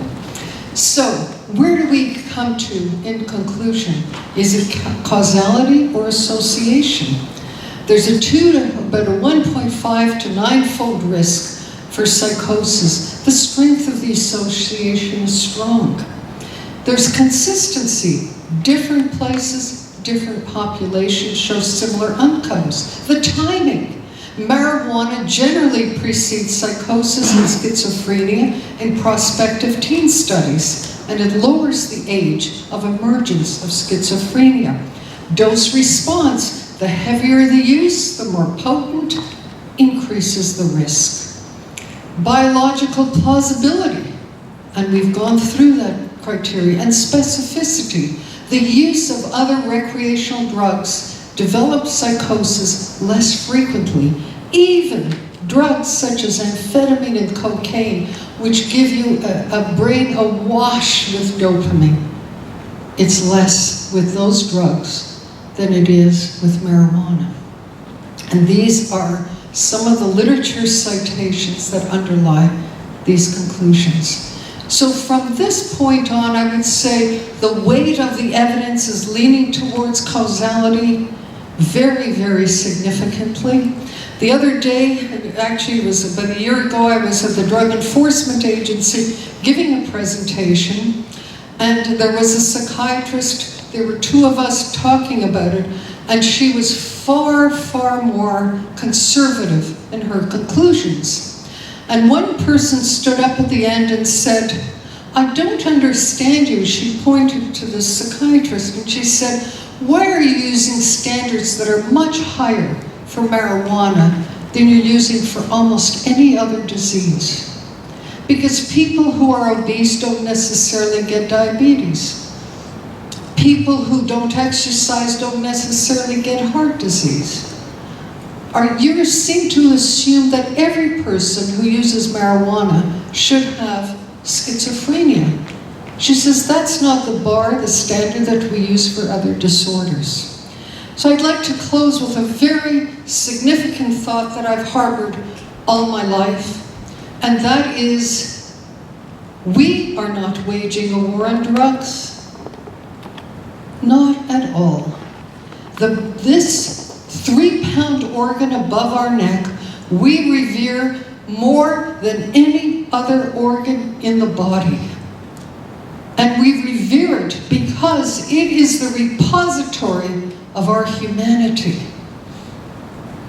That's probably why there's so much stigma associated with mental illness and substance use, because people are concerned about something that goes wrong with our brains that can do anything that makes us a human being. So it's not a war on drugs.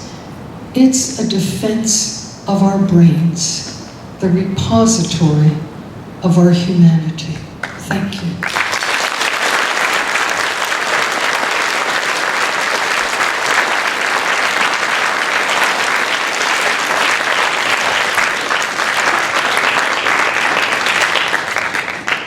So I know you've received so much information. We just have one final thing. People have submitted some questions, and I'm just going to invite our speakers back up.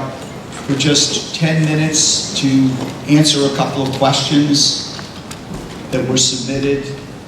And feel free to enjoy the cookies and the other things in front of you. And we'll just end our program today with some questions from the audience. And I will give the microphone to our group. So let me ask Dr. Crandall. I know you had a question. Great. You can stand up, that would be great. Oh, they do, okay. So did our first questioner recognize themselves?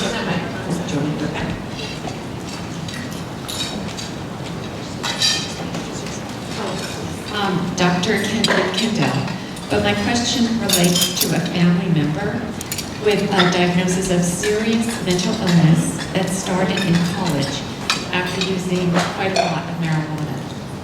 He believes, however, that marijuana is good for him, stating it's natural, it's now legal, and it's better than many other substances. And this is despite the fact that when he uses it, it clearly exacerbates his psychiatric symptoms. So my question is there any research or recommendations being research conducted or recommendations on how to help someone like this member of my family to stop using marijuana?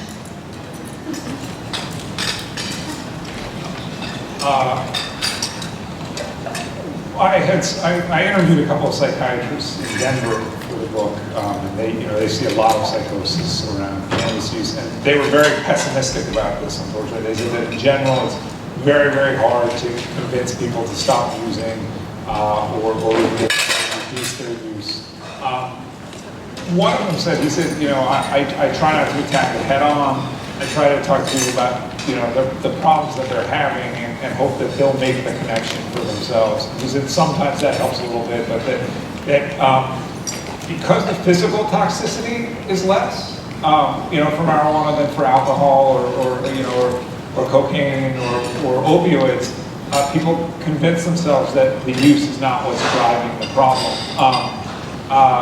It's funny, we see that on an individual basis, and I think we see it societally too.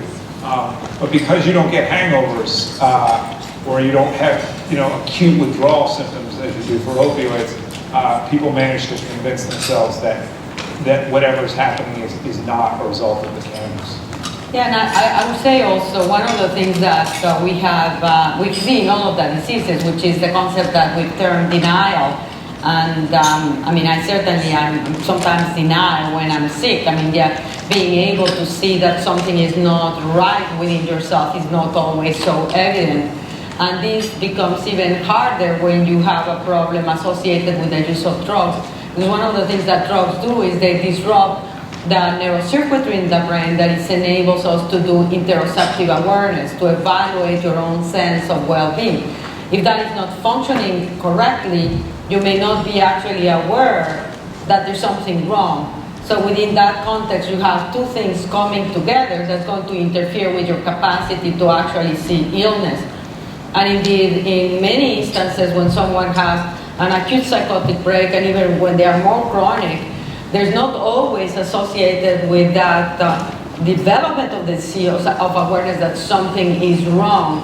And that's part of the severity of the pathology. So I think that understanding that and being able to communicate it, so what researchers are trying to do is, within those circumstances, what is the type of messages that you can do, that can increase the ability of the person to reach awareness? I would like to add just one thing to that question. There are 2 points that I picked up. One was that they think it's natural. So number one is it's not natural any longer because it's no longer the wild type plant. It has been doctored by strain selection, by genetic engineering and so on to make it a very unnatural plant. Secondly, with regard to being a plant, there are 300,000 different species of plants on our planet.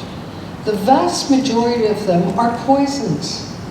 And the reason they're poisons is that plants have no way of fighting off predators. They don't have legs to run, they don't have teeth, they don't have fists. They have no way to protect themselves except by making chemicals. And many of the chemicals they make interfere with the nervous system of animals. Nicotine does, cocaine does, marijuana does, and so on. And mahuang, or ephedrine from mahuang. So to say that something, because it's a plant, makes it natural is very foolish. Less than 300 of those 300,000 are commonly in use as foods today, because those are the ones by trial and error we have found to be safe. The other 290,000 or so generally either make people very sick or kill them. I would say that to counter the issue that it's natural in a plant is a very important concept in the minds. The second issue that I would like to say in terms of relative toxicity is now I'm betraying a personal conversation I had with the gentleman, the physician, who started the Haight-Ashbury Clinic in San Francisco during the Summer of Love. And this was a clinic that provided free medical services to all the thousands of kids who flooded San Francisco for free drugs, sex, and rock and roll in the 1960s.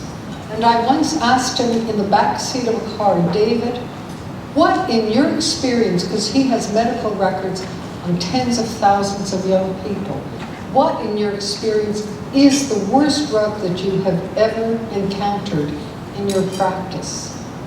And to my shock, and if the car hadn't been moving, I would have fainted and jumped out of it. He said, marijuana. And I said, David, that was the last drug I expected you to say. And he said, it's very simple. It is the most self-delusional of all the drugs. People are aware of the problems they have with opioids, with alcohol, with cocaine. But with marijuana, the self-delusion is the most extreme. I'll just follow with one quick comment that we see it, certainly we hear a lot about people with serious mental illness and preceded by cannabis use, but it's not just that. We've taken hundreds of histories in our clinic as part of some of one of the studies we're doing, and I've been shocked by how often I am taking a history and I hear someone with anxiety gets panic attacks very commonly after using high-potency marijuana, and they keep using it, and they haven't made the connection. So it's not just the psychosis, which is certainly, speaking at a group for NAMI last night, and story after story of their children using marijuana before they became ill, and then tragically continuing to use to the detriment of the course of the burden of their illness. So, just the writer here, I'll say this, I think it's very interesting. In the 30s and the 40s and the 50s, there was literature of alcoholism started to really develop. Not just AA, but there was a famous book called The Lost Weekend, and more people wrote memoirs about alcoholism. And we really haven't seen that yet with cannabis. And I'm waiting, because I've gotten very interesting emails, and people, I think, I'm obviously not a doctor, but people will email me who've read the book or who've heard about the book, and I try to get them to talk a little bit about their stories. And I'm waiting for the really great memoir or novel of sort of cannabis addiction and the descent into psychosis, and how that, or severe anxiety, how that feels from the inside. I think one of the problems is if you really, become fully psychotic, it's hard to come out with a book, with the coherence of a book. People write, people who have severe mental illness write books. And so I'm waiting for that, and I hope that will help us talk about this in a different way, just the way, the conversation around alcohol did change with the publication of some of these books from the inside, if that makes sense. Thanks very much. And thank you, Dr. Kendall, for a very thought-provoking and important question. Do we have Jerry Taylor in the room? Jerry submitted a question and she works in college health. Yeah, we've been seeing for several years. I've been in college health for 32 years, and I've talked to a lot of my colleagues, and we have seen psychosis, we believe, associated with marijuana. And I brought it up to other professionals, the medical community, and I've been poo-pooed about it. So this has been so supportive, this session today. But I think there needs to be more research in college students, and we do have at several of our colleges some docs from Children's, and we would love to see some more research done. And if anyone has any ideas on how to deal with college students, we do a lot of prevention. We have excellent public health people on our campuses, but we have not been able to make much of a dent in this. Yeah, no, and thanks for bringing it up. I actually, and this is not making it up, but earlier in the morning I was sending an email to my staff and I said I want the data that really gives us a better understanding about what's going on among college kids, because we have not paid attention to that population. We've paid it in alcohol, but not for drugs. So we have focused a lot of our prevention in adolescence and very little in college. So thanks for bringing it up. I'm going to also just quote you and say this is something that we need as an agency to start to recognize that requires development of interventions, just like the alcohol has done actually quite successfully.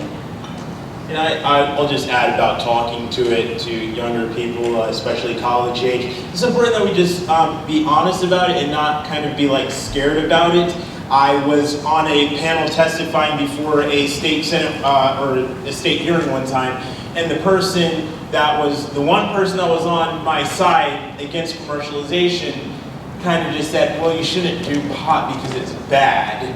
And it was a very poor rationale for why it's not the best thing to use and why it's not the best thing to have commercial industry. But one thing that I like to tell people, and a lot of young people today especially like to align themselves with real science and not just kind of your made up feelings. And one of the things that we have to hold the point is that all of the major scientific organizations are in agreement that it's not something good for you to do, especially as a young person, and that there are certain health risks associated with that. And I tell people, when I'm talking about it, this isn't some weird kind of, I don't have some type of moral vendetta against the marijuana plant. It's like thousands of other plants, but I do want to align myself with the scientific understanding of the product. I'm excited to be up here on the stage with Dr. Volkow, and just to say that when we talk about things like climate change, which there's a lot of movement among young people today, say, here's what the scientists are saying. We need to do something about that. We should talk about marijuana the same way. Here's what the scientists are saying. Here's what we need to do about it, and not kind of, you can make up your own clique to believe anything. The Flat Earther Society had a couple thousand people at their convention this past year. I think it was in Texas. So you can make up a clique, but you cannot also be aligned with the scientific understanding. We're also seeing a rise in, kind of anti-vaxxing and whatnot. But a lot of young people, there have been a lot of news stories about young people that are saying, hey, my parents didn't give me the vaccination, but I'm going to get this because this is what the science says, and I need to get that. I've read some of the stories. So we just need to put this in the same camp, not stigmatize it, not be afraid to talk about it, not just say, oh, it's bad, but just say, here's what the leading scientists are saying about this. I'm not afraid of the plant. It's not a moral vendetta, but I do want to align myself with the scientific understanding of this. I'm going to think about this rationally, not react about it in some type of way, and that's something that I think is a way to gain kind of a conversation, create a better conversation around the topic, especially for college-age students. And I'm looking forward to the day when there's a movement kind of like theirs with climate change among young people, to see that with marijuana as well. Thank you, thank you. I have a question here that doesn't need an attribution. I was invited to ask the question, and this is a really interesting question to me because I've been so immersed in this issue since 2012, but I think this might be a more typical question. I'm a citizen of Somerville, educating myself about marijuana and public health. I talked to a retired senior scientist in botany from Harvard University last weekend, and he was describing to me the change that cocoa leaves went through as people developed cocaine. He sees a similar change in marijuana, so much more THC than the halcyon days of the 60s, as reaching dangerous levels as the plant is manipulated for maximum power. Can you comment on that? Do we have an out-of-date view on marijuana and its recreational uses? And if so, what are the risks? So we've heard about the risks, if you want to comment on that, but I'd like some comments on how come I know so much about this, but I don't think the average person does. Yeah, no, and I would say absolutely we have an outmoded view of what marijuana is as a drug. And so there's been a lot of studies that have shown that it impairs cognitive function in adolescents and in adults. But actually those studies were done with marijuana with much lower THC content. So now, as we are doing studies that will evaluate exactly what are the consequences of higher levels, I predict that we're going to see much larger effects. And as I say, one of the studies that we've powered specifically to address the effects of marijuana in the adolescent brain will be the ABCD, and we will be assessing the type of exposures that these teenagers have.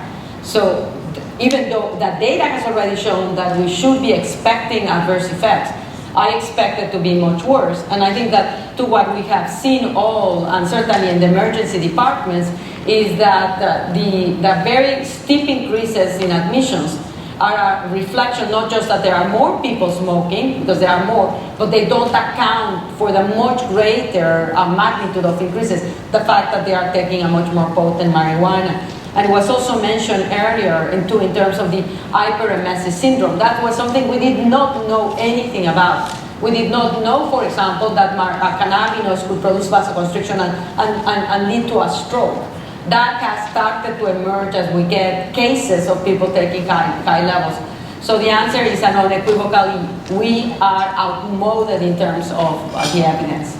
Yeah, I'd like to say we referred to something called soft drugs in the 70s and 80s, and we thought marijuana was a soft drug. And what you're talking about is not a soft drug, it's what we would have referred to as a hard drug. Can I? Let me just make a point. I think that, because I also struggle back and forth in my brain, and I think that there's always some reality in a lot of the arguments, and we should be looking at it and see where is the reality, where are the fuzziness.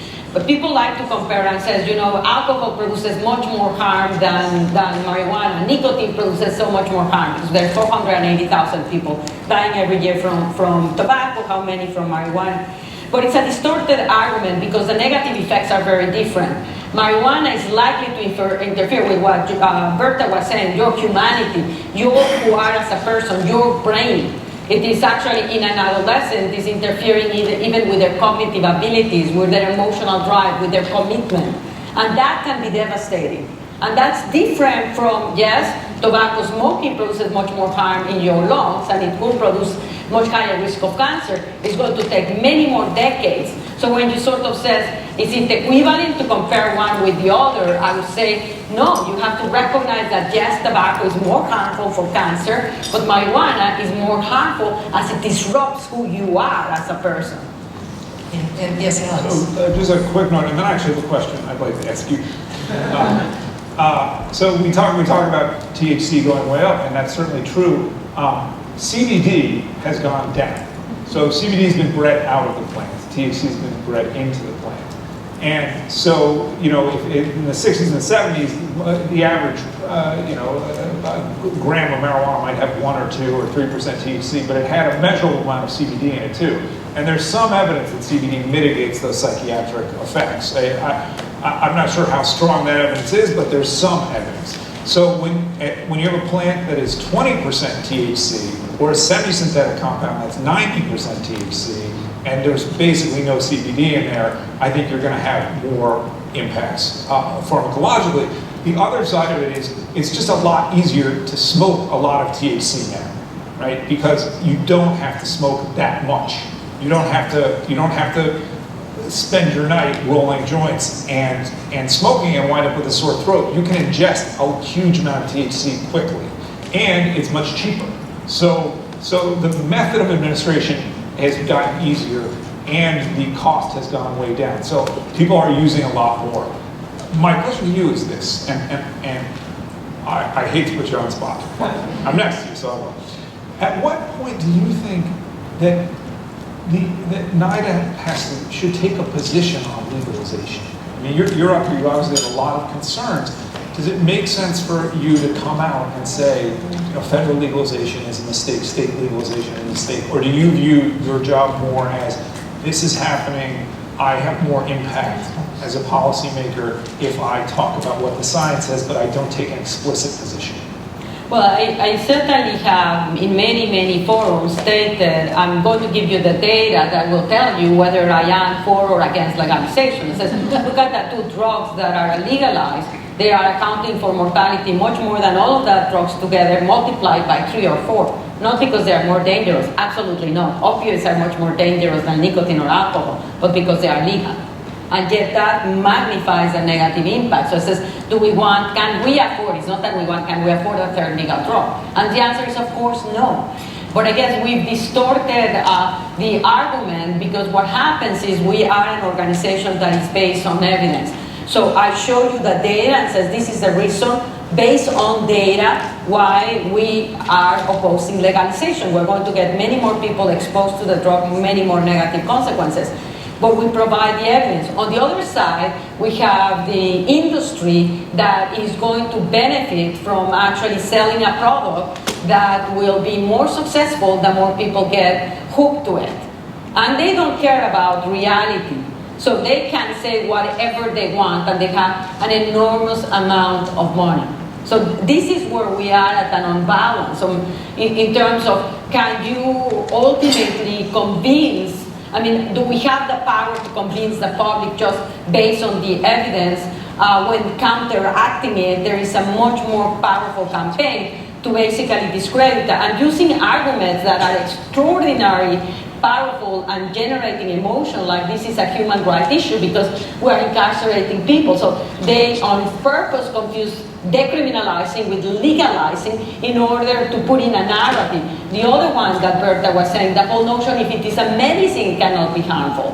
And so who is going to go against providing a medicine for a child that has epilepsy seizures that cannot be controlled? So we have mixed the arguments to generate that pro perspective of support into marijuana. So I think, in my view, there are 2 things. One of them, as these states are legalizing, what is it that we can do to prevent harms?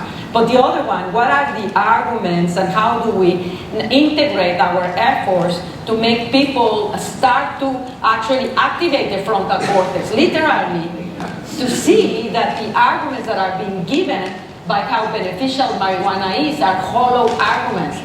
How do you do it? You are a writer, and to me, I'm always fascinated about how do you transmit a message that is going to activate the frontal cortex in a way that will make people think. Well, it does seem clear to me that, so if you look at drugs by societies like or dislike them, the 2 drugs I think that people dislike the most are PCP and methamphetamine, right? But those drugs we all hate. And those drugs are also the 2 drugs that produce the most frank psychosis and are sort of known in the public mind.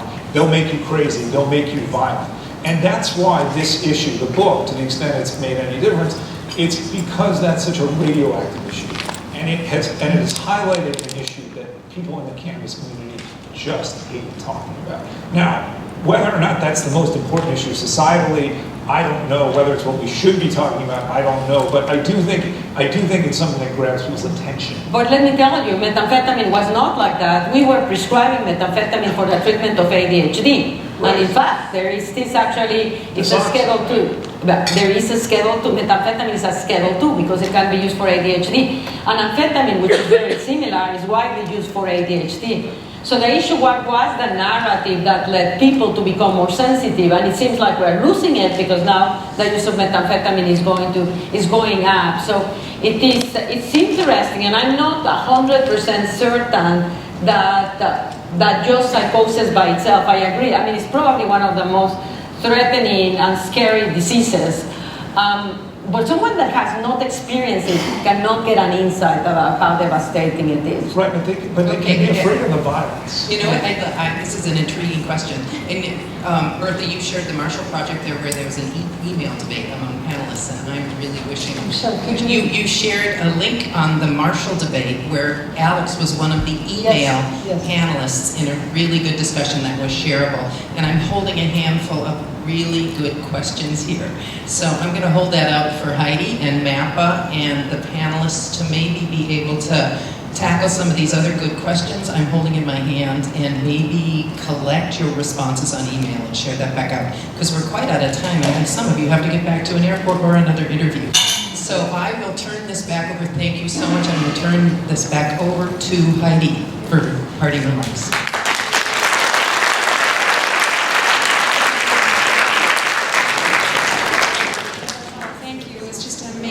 Amazing to hear you up here. I want to thank everyone for being here today and for giving science and advocacy voice to promote health equity for youth, families, and communities across the Commonwealth. We're pioneering a new narrative backed by the science to inform cannabis policy in Massachusetts. Protecting young people, families, and communities from drug misuse and addiction requires everyone to play a part in prevention. We must all unite and get stronger in advocating for science so that we can begin to turn the tide on our current addiction crisis, an epidemic that the research tells us will get worse if we don't act now to strengthen policy measures to promote public health. It was Nelson Mandela who said, "Education is the most powerful weapon which you can use to change the world." We know from our public health history with tobacco and opioids that a strong programmatic regulatory structure, even when supported with full adequate funding, is insufficient to ensure success in protecting public health in our next generation. Prevention and public health require external pressure from non-governmental organizations and groups. That is our purpose today. Currently, real prevention leadership and progress is happening at the local level, and it's incredibly important that that continue to happen. Movements of change come from the local level through grassroots activity. We are the ones to make a difference right now, which is why it is so important we unite and educate ourselves and others on the science. This means not only looking into what the research tells us about marijuana and how it impacts health and safety, but also understanding our economic and consumer history of addictive commodities like tobacco and opioids. 21st century neuroscience and a better understanding of the brain can help explain how commodity-driven health epidemics happen. We know enough to stop the harm that will come if marijuana is controlled and regulated like any other commodity.